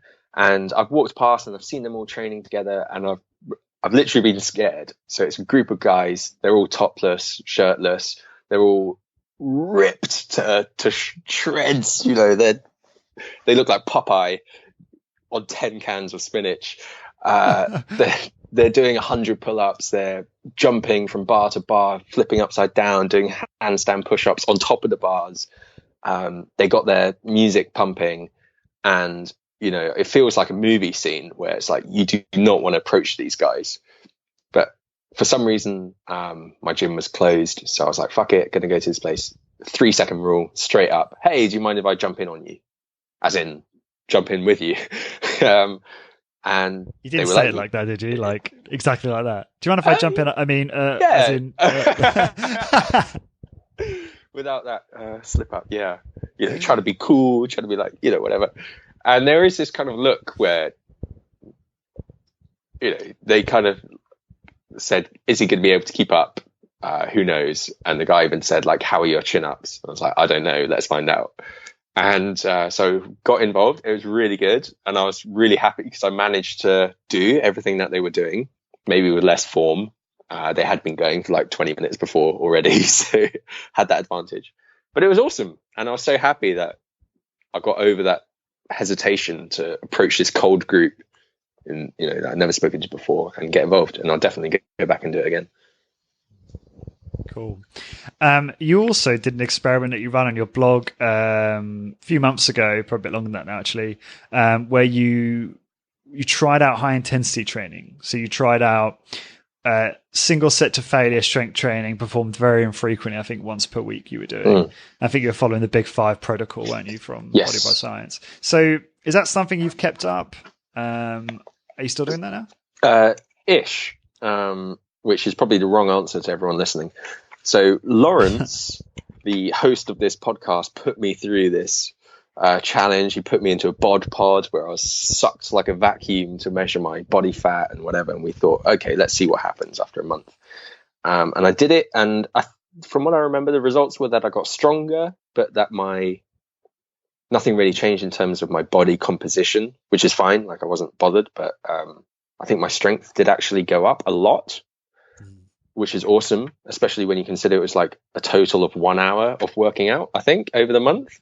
Yeah. And I think a lot of my exercises like doubled in strength. And then it I probably stopped after that because we did the experiment. I was like, oh, that's really fun. Okay. And then recently I picked it up again. So I'm just going through my notes that I take. Now you can hear me rustling through my notes.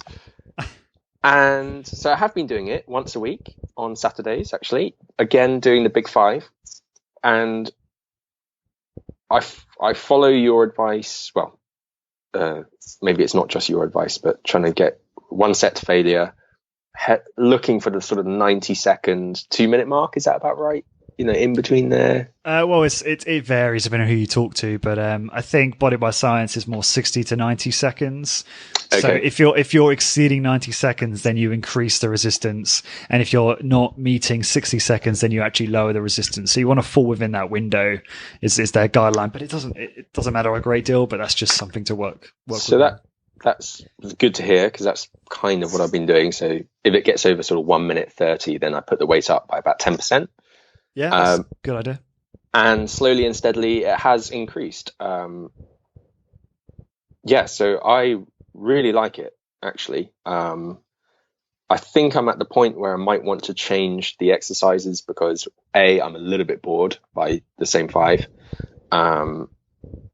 Things like leg press is quite weird. I've got chicken legs, but I can max out the leg press machine.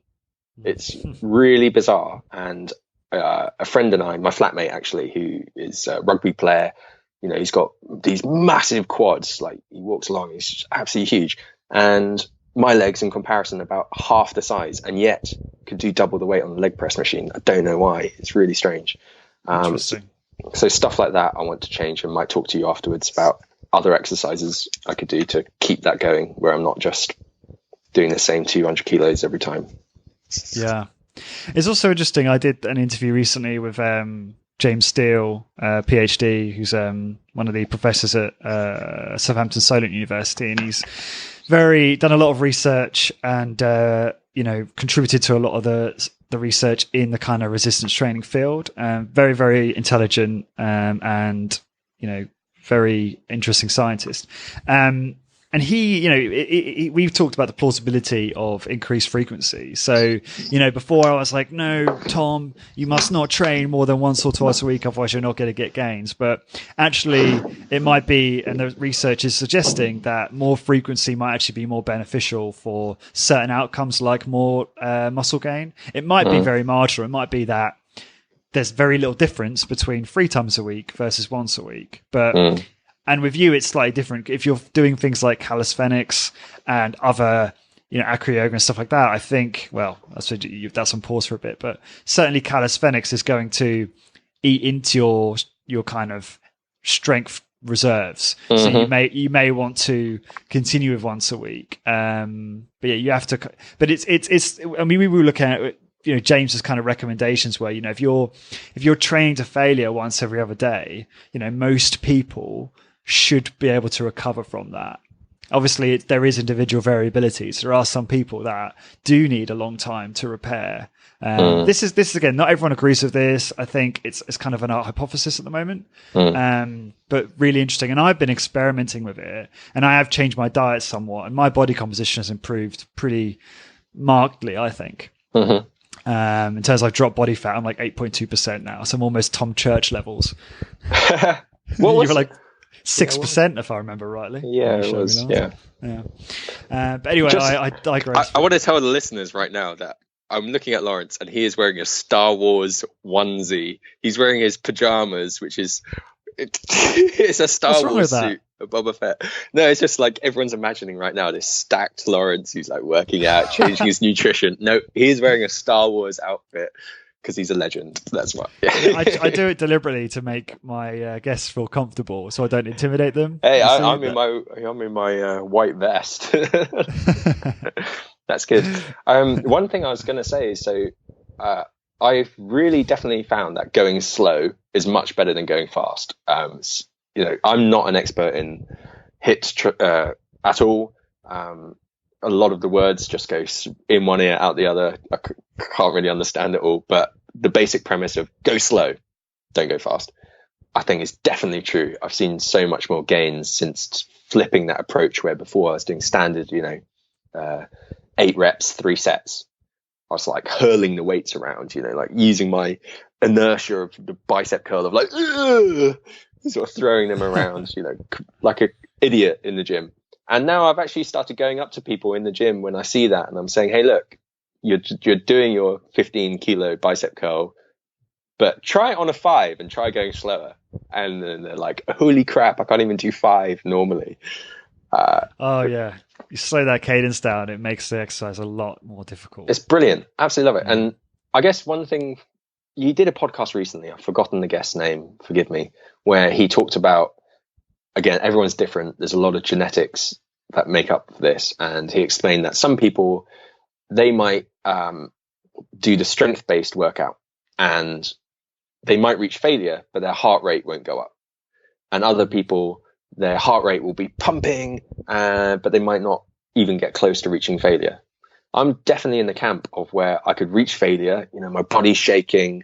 I cannot physically go one more. And yet my heart rate is 10% up, not really much else. So that's something I'd like to discuss with you at another date, where it's like, does that matter? Does it matter my heart rate? I could just, it's like I leave and I'm just like, everything's happy. I'm not even, in terms of that side of things, not tired, but I can't lift my arms or can't move my chest or whatever it is. I think you're referring to the one I did with Ryan Hall. We did a 2-part podcast on genetics and variability when it comes to resistance training, and that was really popular and really enjoyable to record. It's funny because it conflicts in some way with the conversation I had with James afterwards, but that's the whole point. Like, there's so much we don't know about exercise and about the biology and the way the body responds, and it's all about like productive, constructive debate. How do we constantly improve and discuss these things and learn more.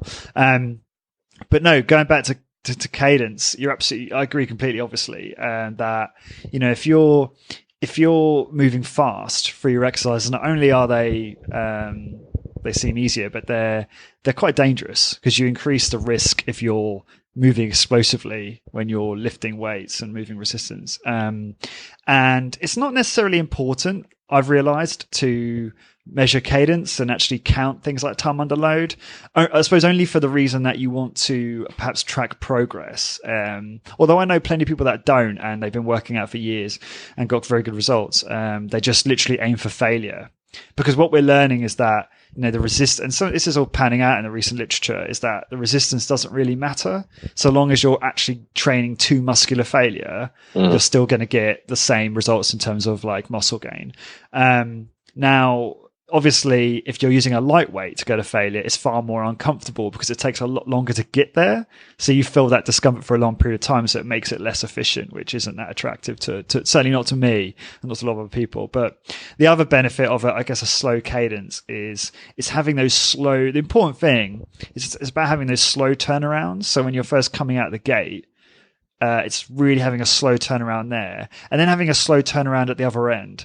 And then that bit in between there, it doesn't really matter if you move that fast, even if your cadence is like 2 seconds up.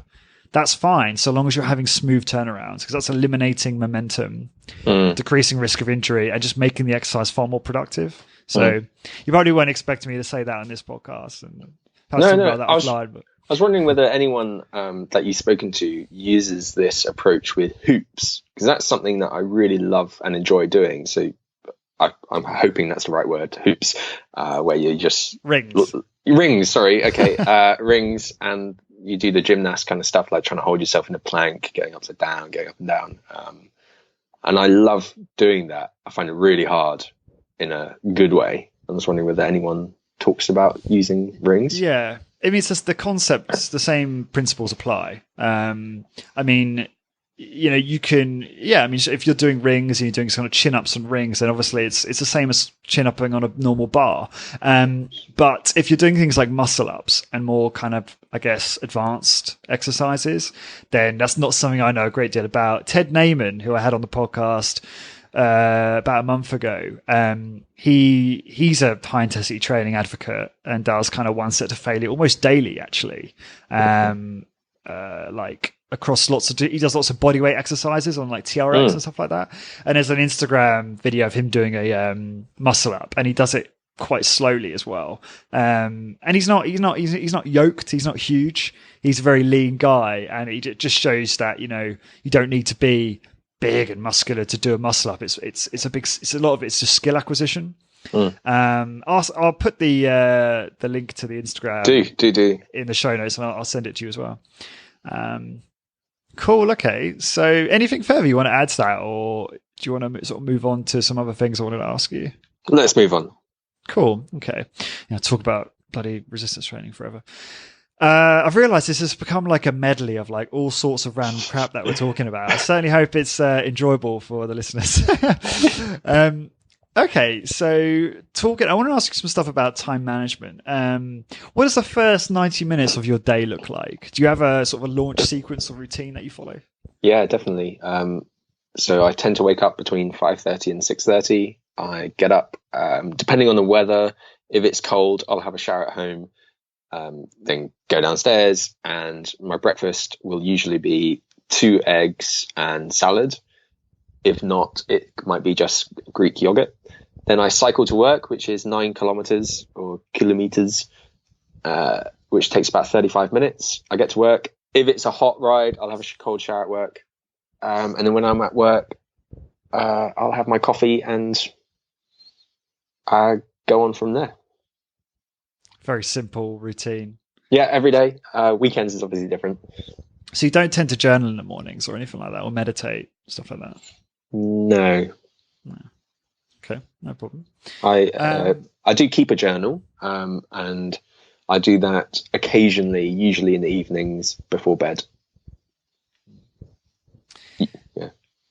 Yeah, go on. Well, I was going to say, I'm usually prompted to write the journal when I'm confused or going through something, and it helps me put the thoughts down so I can sleep better.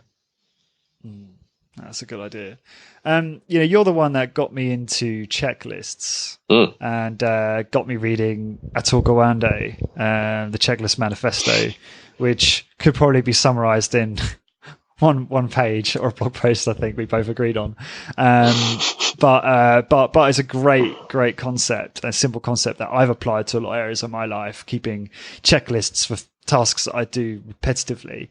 I'm really interested. What systems or checklists have you got in place in your life to be more efficient and effective? I want to show you something. Yes. So what can you see? Describe that to our listeners. He's opened his closet and he's got a post-it note that's zoom in again. He's got a post-it note that says, "What's on your to-do list?" And he looks at that before he even gets dressed. Yeah. Right. So that's because I started doing this thing where it's like, right, every day I'm going to have my to-do list of top 3 items that I need to do. And that's great. But then I kept on forgetting to do the to-do list. So I almost needed a checklist to make sure I've done the checklist. So every day I open my wardrobe and the first thing I see is what's on your to-do list. And it's this mental question that I then think about when I cycle to work. So when I cycle to work, that's almost like my meditation, but not clearing thoughts, but just focusing on what am I going to do today. And I try and come up with the 3 biggest things, and they're the things that I try and tackle first. And so is that checklist a list for your day in terms of your whole life, or is it just literally business priorities? It will be business, yeah. So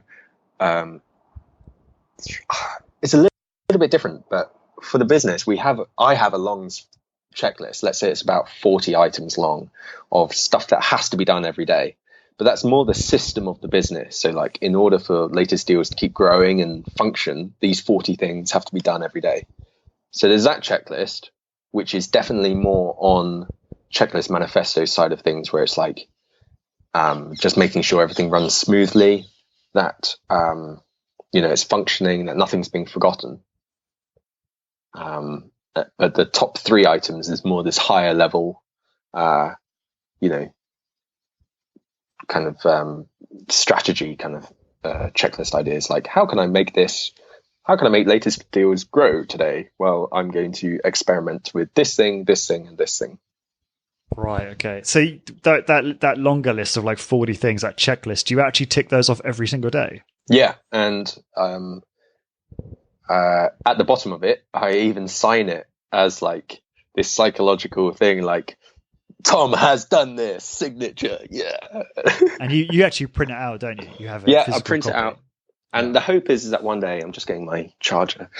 I hope that one day I'll be able to give that checklist to someone, and it makes sense enough for them just to run through it and do it themselves. It's a business checklist more than a personal one.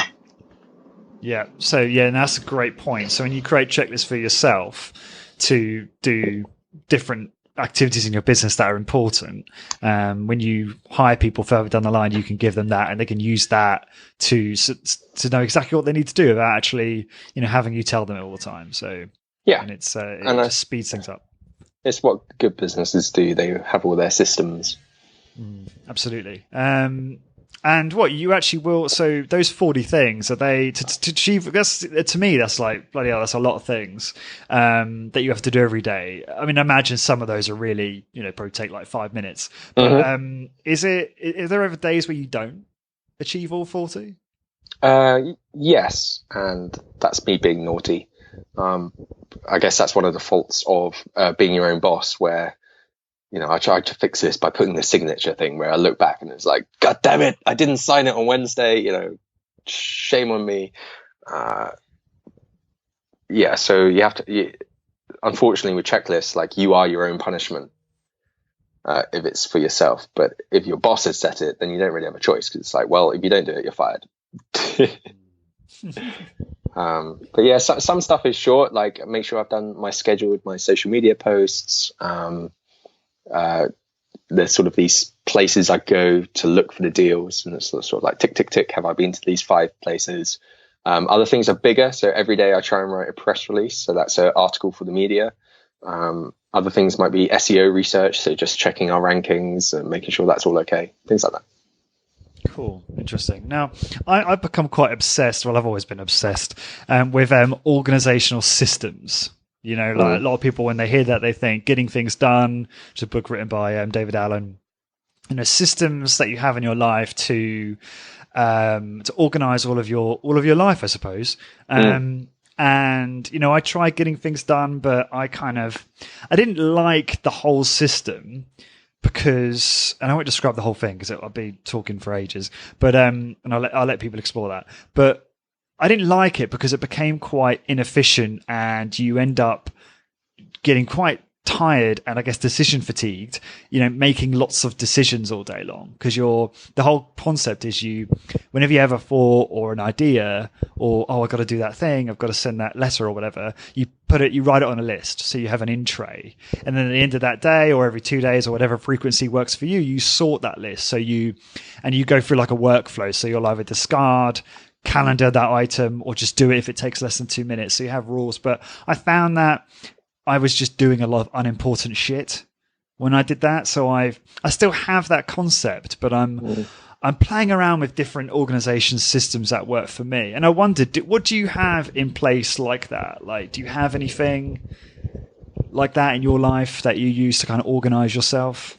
Life or business? Everything, I suppose. I probably don't have so much of it in life because I mean, I don't have kids, it's just me. So, okay, weekends I do my chore stuff, whatever. But in our business, it's definitely something we have to pay a lot of attention to, because from the moderation side, so we have these 60,000 users. A lot of stuff is wrong, duplicate, spam, self-promotion, whatever. And we have had to create all these systems where other users can flag it, report it, put it into a moderation queue. It gets reviewed, blah, blah, blah, blah. So you spend a lot of time thinking about that on the business side. I'm not sure I have any concrete examples for myself, apart from a funny story, which I'm happy to tell you. Go for it. It's more like automated system for dating. You want to talk about that? Yeah, go for it. Yeah. So I recently single man, and I downloaded the app Tinder, and I immediately got so bored of swiping. I got arthritis in my thumb after about an hour. And I was like, man, there must be a way to automate Tinder. I've seen these funny videos where people create machines that swipe for them and stuff. Turns out there was this guy called Justin in Canada that created a piece of software that it's basically a Tinder bot, and it swipes your account for you. But really clever guy. He created image recognition that learns from your type. So you train it. Oh, I really like girls with brown hair. Okay. It shows you, it swipes right on more brown haired girls. I really like girls with more, let's say, curved faces or angular faces, or more smiles and less smiles. And you train it, and then it starts swiping for you. And I love that. And it's like, it's a match. And it was actually a genuine match where I really would have liked that person. Unfortunately, last week, Tinder blocked the app. It was called Bernie, but I really love that. And I love those ideas of just little pieces of software that do clever stuff for you. Yeah. That's not the answer that you want. No, it is. I know, but it is though. No, that plays into what I'm talking about, because there's a lot of things that, whenever I'm doing something or creating a to-do, I'm like, is there any way I can automate that so I don't have to do that in future? I've come across this amazing piece of software for the Mac called Hazel. Have you heard of it? No, I haven't. Oh my God, Tom, this is a game changer. You're going to want to get this, right? It's you searching for it now. Yeah. It is amazing. It's so what it does is you have in email, you have rules. So you can set rules so that if someone emails you and the subject's got whatever in it, love in it, or fill in the blank, it will go to a certain folder. So you don't have to file and stuff like that. And you can obviously make rules very, very specific. So this is that, but for your Mac and for any function you can possibly imagine. So for example, if you download a file, you can set it so that that file will get stored in X folder. And if it doesn't get, if it's there for 1 week, it'll go to trash. And you can set very, very specific rules for workflows for all different processes within your Mac. So for example, I have one where if I download a podcast episode from Auphonic, which is a website I use to improve the sound quality, it will automatically go into my download folder, move from my download folder to my podcast episode folder, and it'll replace an audio file that's already there, and it will rename it. So that whole workflow is automated. And that's based on rules that I set. And you can do that obviously for every process on your Mac. You could probably become a little bit obsessed and waste time creating 1,000 processes that, might not be that helpful, but I think there's a lot you can do. I just a simple one that is set up as default is if you download a file and it's there in your downloads for a week or a day or a month, you can have it automatically go to trash, which I find really useful for cleaning the Mac up.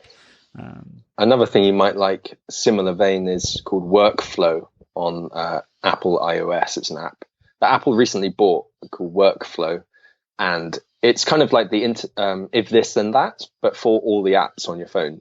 So you can connect all the apps together. So it might be you create these sort of shortcut buttons. So with one press, you'd be able to send a text to your girlfriend that says, "I'm on my way home," and it figures out your ETA based on where you are, where home is, and says, "I'm on my way home. Be there in 42 minutes." That's amazing. That sort of thing. Or it might be completely different. It might be like you download the podcast, as you said, and it puts it in a certain place and does something to it, and whatever you want. And this is an iPhone app and a Mac desktop app. No, I think it's just iOS. It's by the guys that used to do the jailbreaking. Do you know this? Where like some people used to jailbreak their iPhones, where you kind of have your own open source software on the iPhone. Anyway, check it out. Workflow. It's quite useful, but it's one of these tools where it's like the possibilities are endless, and you'll probably only use one of them.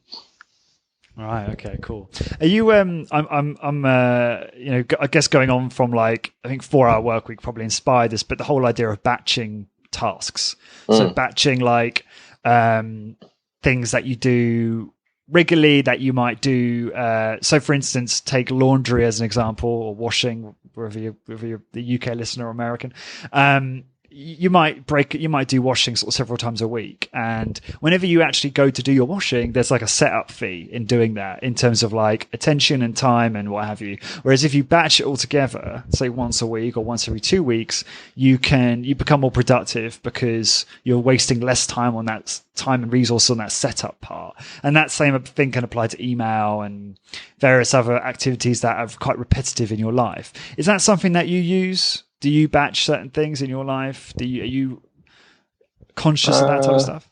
Sometimes. I guess I would do it more in the very big things than the smaller things. So, for example, on Black Friday last year, which is a big sale event across Europe, Western Europe and America, I wrote about 110, I think, about 400-word articles SEO'd for our site, so brand Black Friday.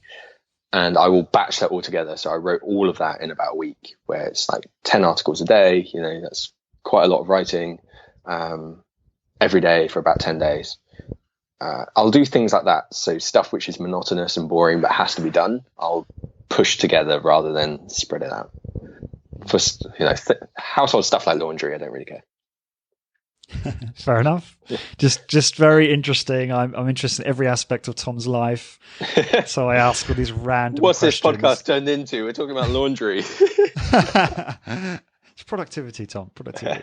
I thought you tried that thing where they come and get your laundry and wash it for you.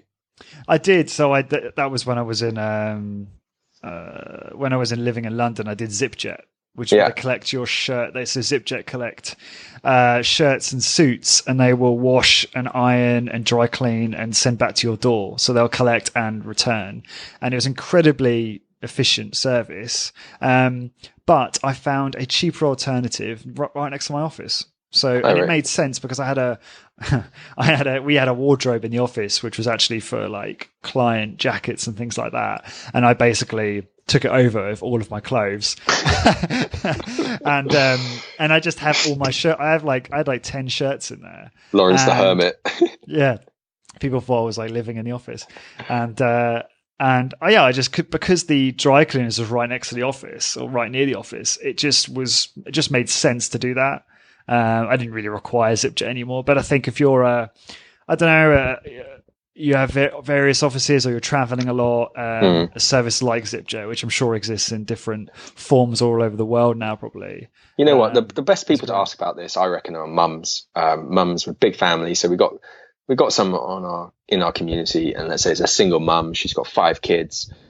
She's got a full-time job, if not 2 jobs. And you're like, fuck me, you are actually the queen of productivity. You're cooking 6 meals a day. 6 portions of a meal every day, 3 meals, getting them ready for school, managing to go to your job and your night job and saving money and all this. They're amazing at it. They're the best. They are. Although sometimes I think they focus. It's hard to say this, but like their focus may be on the wrong things. I don't know. They place too much emphasis in the wrong areas, but I'm not going to unpack that now. But like, yeah, I do agree with what you're saying. There is something to be learned. Why aren't they doing it? No, it's a complex thing. Okay, so are there any like, we talked about kind of routines and things like that. Are there any rituals that you do that you find very helpful? like you mentioned, you journal. Yeah, Stuff like that. I'd recommend that to anyone. I can't quite remember when I started it. I've always had one since I was about 12. It goes on and off, so it's not something that I religiously do. Sometimes there's even months go by where I won't write anything, but for some reason I always come back to it. It's now switched to Evernote, where I do it all digitally, and I love being able to reread stuff from years ago. And quite often, I think I've mentioned this before, I can't remember to you, where I'll like go back 3 years and it's like, fuck, I'm still like feeling the same thing about the same issue. Shit, I haven't moved on. And it's like this wake up call, like, hey, Tom, 3 years has passed and you're still freaking out about your left bicep or whatever it is. And it's that kick up the arse to actually do it. And it really helps sort out feelings and confusion and stuff like that. I don't know why the act of clarifying your thought into a coherent sentence helps a lot for me anyway. Some people don't like it. That's interesting. I journal every morning. I either do the 5-minute journal where I write down the things I'm grateful for, or I do the morning pages or stream of consciousness where I just fill up maybe one A5 page with my thoughts. Why is that funny? Because I'm imagining what your thoughts might be first thing in the morning. It's so random. Sometimes it's like the most random stuff, but it does help to. Today I want to wear my Star Wars pajamas. Oh no, I've already thought about that. So. Okay. Going back to software for a second, because you clearly know about some tools that I do not, that might be useful. What other software do you find really useful for just, I guess, automating things or getting things done? Okay, so on the personal side of life, I pay for 3 pieces of software. Evernote Premium, I pay for something called Pocket, which is, although I'm starting to question why I pay for it, if I pay for Evernote, and it lets you save web pages and save anything you look at the web and then tag it. So it might be an article I'm reading, and then I'll tag it with economics, business, startup, Lawrence, whatever. And then it might be in 6 months' time. I go, what do I know or have read about this topic? Economics, Lawrence. And you can search the tags and all those articles you've saved come up, or it might be YouTube videos and stuff. That's been really helpful with exercises. So, sometimes you're sitting on the toilet and you're just looking at YouTube of, guys doing pull-ups on the bars, or maybe it's a money-saving hack. Just really quickly, boom, boom, saved. Evernote does let you do that as well. It's a bit clunkier though, isn't it? It is a bit clunkier. But technically it can do the same thing. I don't know why. And it is Evernote's amazing. I love Evernote and I use it every single day. I've got it up right now with questions that I'm asking you. Yeah. So that's obviously a good one. Anyone who doesn't know Evernote, is kind of like your outsourced brain. You can write, you can share pictures, you can videos, whatever, and it's all organized and it's search. So shove a load of stuff in there. Don't worry too much about organizing it, and you can just search and everything comes up and it's lovely. And the third thing I pay for is Buffer, the social media content scheduling tool. My Twitter is on a kind of loop where I put stuff in it and I only share stuff that in 10 years time will still be relevant. So it just goes on this infinite loop forever, slowly adding more things to it. And I also use that at Latest Deals as well. So we use Buffer for all our social media stuff. Yeah, I use Buffer, but I don't pay for it yet. It's interesting you bring up Evernote, because I'm constantly, as I said, experimenting with different organizational systems and tools that might complement what I have. And I started looking at things like Remember the Milk for to-dos, and I was started using it. I'm like, I already do this on Evernote. Evernote already performs this function, so this is redundant. And I feel like that about a lot of anything new I try to to improve my system is just gets in the way. And maybe that's the point. Maybe the whole point of it is making it as simple as possible. So until something better than Evernote comes out, maybe Evernote is the way forward on that. Yeah. Good old pen and paper. All that. Yeah. Cool. Okay. So we are coming towards the end of our conversation, Tom. You'll be glad to hear. All sad. But I just want to ask you a few, I guess, bonus questions, if you will. Have you changed your name yet to Lord, Duke, Baron, or God? No, I haven't. Since we last spoke. No. You were thinking about that stunt before. I was. So to those listening, it's really easy to change your name in the UK. All you need to do is print a piece of paper and have a witness sign it that you have changed your name, and that's it. You don't need to send it to anyone. You don't need to do anything. You can change your name to pretty much whatever you want, including, I don't think you can actually do Duke or Prince or King, but you can do stuff like God or, sexiest man or www.latestdeals.co.uk. That could be my name. Which there are some PR stories where people have changed their names. I think the tennis player, what's her name? Maria Sharapova. She did this PR stunt where she was going to change her name to the name of a sugar brand, which was very similar to her surname. And the story went out. Oh my God, Maria Sharapova has changed her name to Maria Sugarpova or whatever it was. She didn't actually, but it was a great story. Sugarpuff. Yeah, something like that. Yeah. That'd be funny. So no, I haven't changed my name yet. No. What books have you reread the most? Okay. I've just reread. This is going to sound evil though. I've just reread The Art of War by Sun Tzu, which I'm holding up here, which is a very old book, about 2,000 years old, although the translation is more modern. And it's about strategy. It's about thinking in a different way, and mostly for business. I'm reading it. And what's very interesting is that this book, The Art of War, is mandatory reading for the leaders of the Chinese government right now. So everyone has to read this book. And when you read it and then you see what China's doing, you're like, so sneaky. Like, that's from this book 2,000 years ago. So that whole sort of rise to power without violence, that's what this general of the guy that wrote this book really recommends. And he's like, the best victory is won without violence. And a war should be the last resort, sort of thing. Very clever. So I reread that one. I don't think I've reread anything else recently. I have been reading an interesting book, if you want to talk about it though. Yeah, go for it. I was going to ask you what other books you're reading and what you recommend, that type of thing. It's called, If This Is a Man, by a guy called Primo Levi. It's pretty heavy, and he was a survivor of the Auschwitz concentration camp. So If This Was a Man by Primo Levi. And he wrote it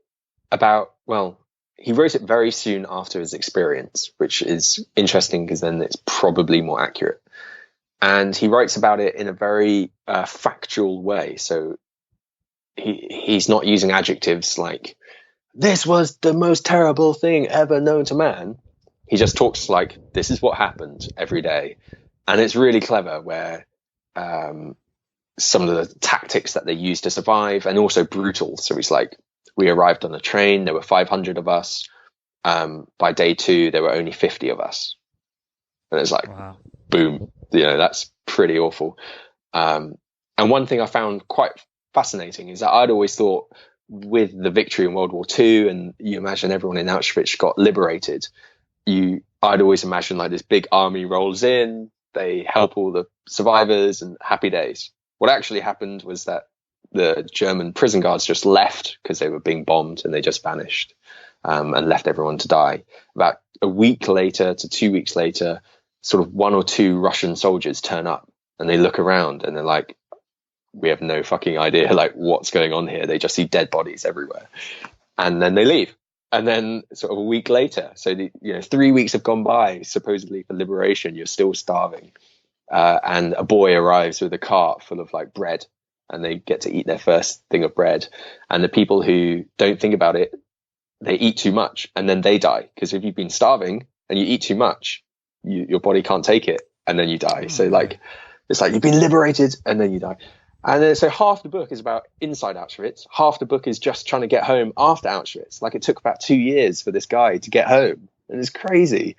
And if you ever want a wake up call to like stop complaining, this is the book to read. It's amazing. I see it as a major celebration of survival, what the body can go through, what you can survive on.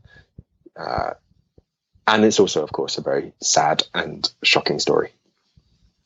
Sounds fascinating. And I love stuff like that. And it reminds me of Man's Search for Meaning. It was a really, really good book on the same subject, but written by Viktor Frankl, and probably a bit more well-known, I suppose, that one. But yeah, I know what you mean. Like, I remember reading that and I was reading it on the London Underground. And at the time I was moaning about the tube and how annoying it was and, you know, how unpleasant it was. And I remember reading this book thinking, shut up, Lawrence. Like, shut up. You've got nothing to complain about. Your life is rosy as hell. Rosy as hell is probably not the right description. But it's a very good place compared to a lot of those people. So no, it gave me a good reality check, I think. Something it made me think about was relationships, where especially so after he leaves Auschwitz, he's talking about these Russian towns and there's only women. All the men are dead, literally just dead, everyone, because of the war. And it's sort of in between the lines that you read that relationships completely changed, where this idea like you might die very soon filters through into the relationships, where people started having more relationships. Like, the women might be seen with different men every day. Who cares? Because you might be dead tomorrow. You start to approach people as if you're only going to meet them now. Also in a bad way, you know, like much more theft and stuff like that, and violence. But it's definitely one of those books which, like, what happens if you actually think you're going to die tomorrow? What do you do? It's good. Another good book at the moment is, I mentioned it before, Shoe Dog, the founder of Nike. Amazing story, and he's such a brilliant storyteller. It's the only book I've read by a CEO who's written it himself, and it's a really good story. So really recommend that. Lots of stuff I didn't know about Nike from reading that. For example, he was an accountant, this guy, at a big accountancy firm, now called PwC. And he worked for about 7 years full time as an accountant while setting up Nike. And by the time he left PwC, or at that time it was just Price Waterhouse, he had 40 employees. Imagine having a business with 40 employees, or sales reps in his case, while still working full time at another company. It's insane. It's absolutely insane. And it's so cool. It's so cool. What have you changed your mind about in the last year? Can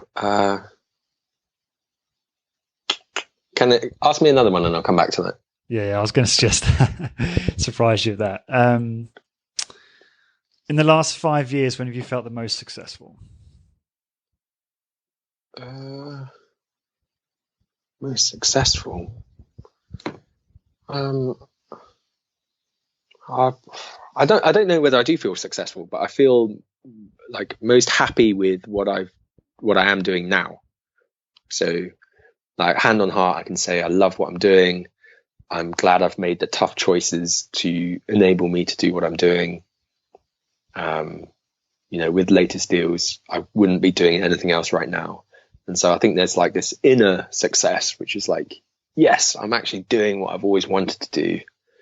And it took some really hard decision making to get there, but keep going, kind of thing. That's awesome. So you really feel content with the work that you're doing now? Yeah, like even if it fails completely, like next year, even if I'll be so happy that I've done it. I would not change it. What change in your life or behavioral modification are you most proud of in the last year or recent memory?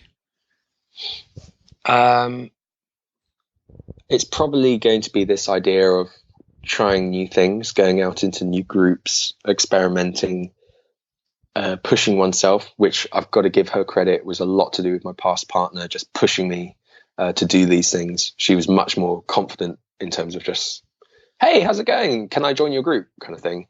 And learning from that and doing it yourself has really helped. And learning that rejection is actually really rare in this world. People love sharing what they themselves love. So I recommend everyone just get out, do it, and start asking. What habits are you trying to change at the moment? I'm trying to get into a better routine of eating, which sounds strange, where I probably have the opposite problem of people where I might not eat enough. I quite often skip meals. If I can't be asked, I won't cook, which maybe contributes to my low body fat percentage. I don't know. It's not often. It might be sort of every other day. I might skip dinner, or I might skip breakfast, or I might skip lunch, which is, I don't think, a great way to continue. So trying to change that at the moment. I challenge that.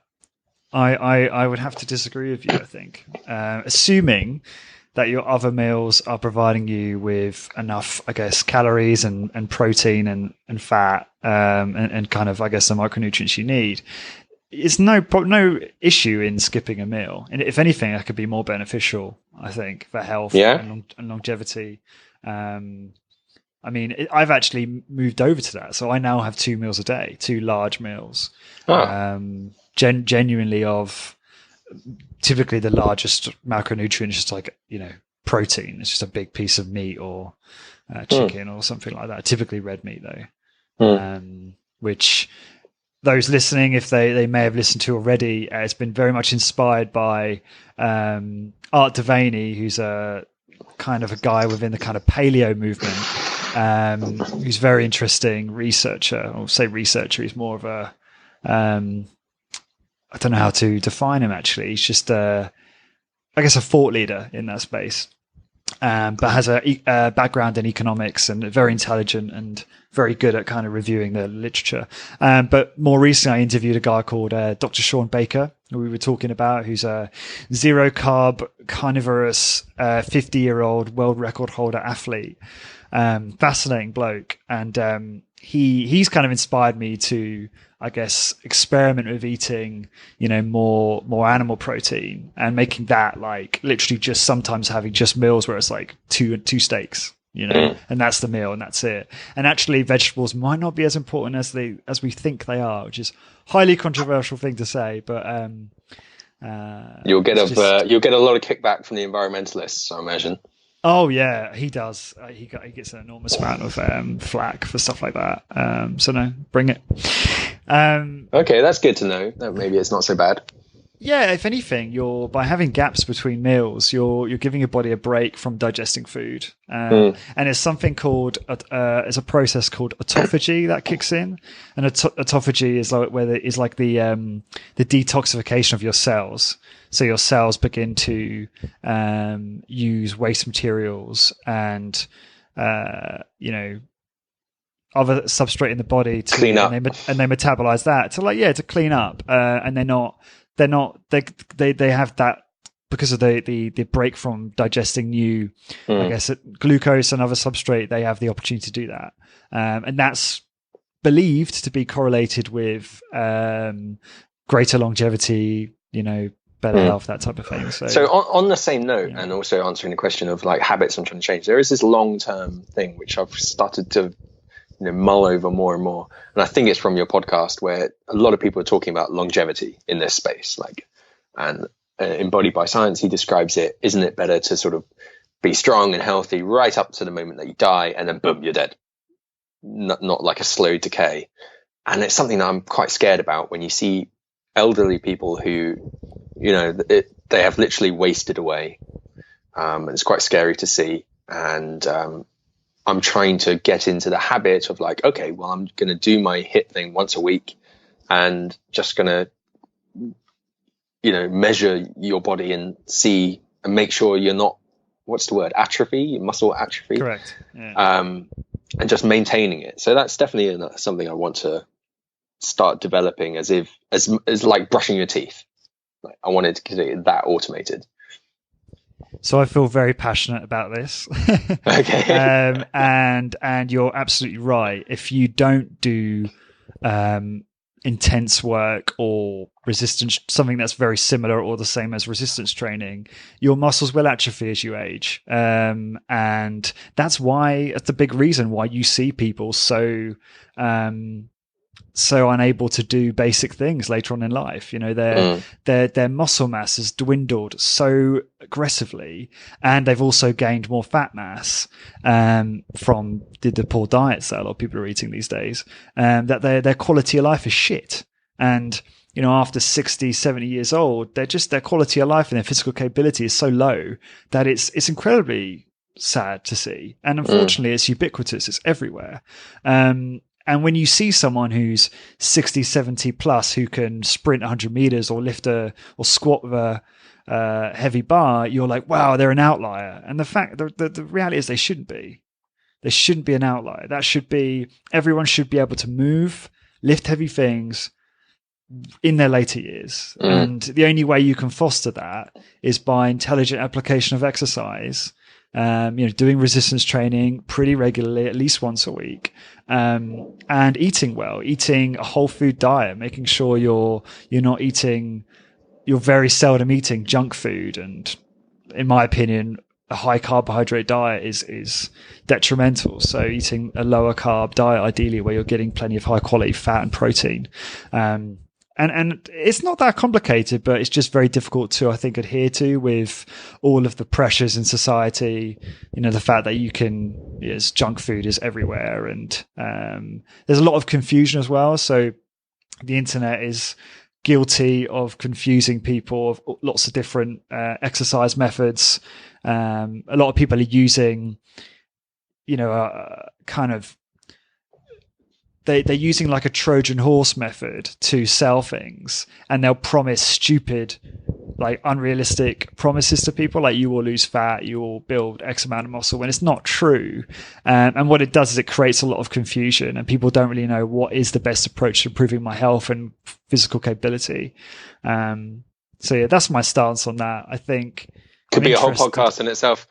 Oh geez, yeah, I need to shut up because I could talk about that at length. And if you're listening, I mean, I struggled even just trying to get my parents to do, because I worry about them aging, and as they age, they will lose muscle mass, and they will lose strength, and they will complain and have less energy and be miserable. So, there doesn't have to be that way. You can reverse that. It just needs to. And it doesn't take hours and hours of training every day. It could literally be 1 20-minute intense workout per week, and that could get you there. So, food for thought. Anyway, what were we talking about? So, no, that's my stance on that. But have you thought any more about that question I asked you? So, what have you changed your mind about in the last year in relation to life or business? Is there anything that comes to mind? Yeah, so talking about business, I was going to say, so before Latest Deals, my business thinking had always much more lined into the 4-hour work week kind of thing. And I'd always thought, I'm going to do a blog. It's going to be a personal thing, a small core membership of readers, etc. Latest Deals is the complete opposite. It's going big. It's mass market. It's not the highest quality content. It's very much, a lot of stuff that hopefully helps a lot of people a little bit. And I previously didn't think that was going to be possible or good. And now I've changed my mind, like, oh, actually, that is good. And it was possible. And I think people who have this dream of being a blogger should actually think bigger. And you should think of your blog as like one channel of marketing. But actually, there's so many other channels. And also, instead of thinking of the blog, if you are thinking about doing something, remove that idea, because what you're actually saying is, I want to create a thing that's all about me, my blog. Yours is an exception because you always interview others, but a lot of people for blogs is like it's just about them and their life and their quality and their ideas. What I've learned with Latest Deals is it's a platform for everyone else. So all the content's from users. It's like Facebook in the sense that it's up to you what you make it. And rather than it all being about me, I'm actually invisible. It's all about the others. And so I'd say to most people who want to start something, start with a Facebook group. Facebook's already got a community. It's already got all these tools. Grow a group first. And I think a Facebook group rather than a blog is the easiest way to get started and test whether anyone gives a shit. Great advice. I fully agree with that. And a group more than a page, because even a page is about yourself. Create the group where it's about the topic, and then you can be the leader of this group. And it's so Facebook groups is brilliant because people can add their friends, and if they add their friends, regardless of whether the friend wants it or not, they get added into the group at the moment. It's a little bit of a growth hack where if you add a member, they're in the group. They got no choice. They're in the group. And it's a great way to grow it. So to give context, so we started our group about a month ago, and it's grown to 11,000 members in a month, which is like crazy compared to what I thought would be possible a year ago. It's still small, like 11,000 isn't massive, but with no budget and stuff, it's good. Yeah, that's incredible. And I love that kind of surgical approach to business or building something is, people get so lost and they think they have to do Instagram and Twitter and start a blog and YouTube, and they think they have to do all of these things in like unison.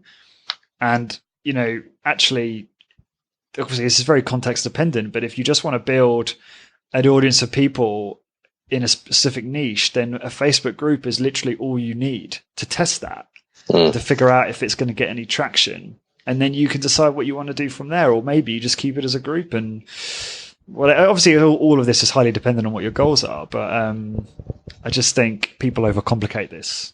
Would you agree? Yeah, definitely. Yeah. Cool. Well, Tom, mate, it's been a pleasure. Thank you very much. It has been great. This has probably been the longest one ever. I think this is 2.5 hours roughly. I can't really tell. Has it really? I think so. I'm sorry, dear listener.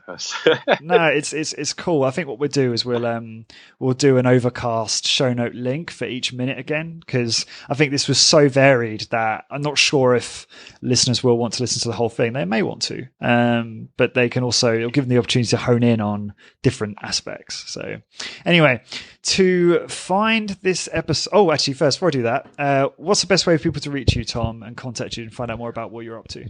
Just go on to latestdeals.co.uk and you'll see me on there. Perfect. Oh, I love it. Keeping it simple. One call to action. I see what you're doing there, Tom. So for those listening, to find this episode and all episodes, please go to 15minutecorporatewarrior.com/podcast. That's 15minutecorporatewarrior.com/podcast. And until next time, thank you very much for listening. I hope you enjoyed that. Before you head off, head on over to corpwarrior.com to get your free ebook with 6 interview transcripts with some of my top guests, including Dr. Doug McGuff, Drew Bay, and Bill Day Simone, on how to optimize muscle gain, fat loss, and overall health in an efficient, effective, and sustainable way. These transcripts are not verbatim, deliberately. Instead, they've been transcribed in an easy read format to make it more enjoyable and easier for you to quickly pick out what you need and start getting results. To get your ebook, head on over to corpwarrior.com, that's CORP warrior.com, and enter your email address. Then check your email for an email from me with a confirmation link. Once you click the link, you will be instantly redirected to a PDF version of the transcripts.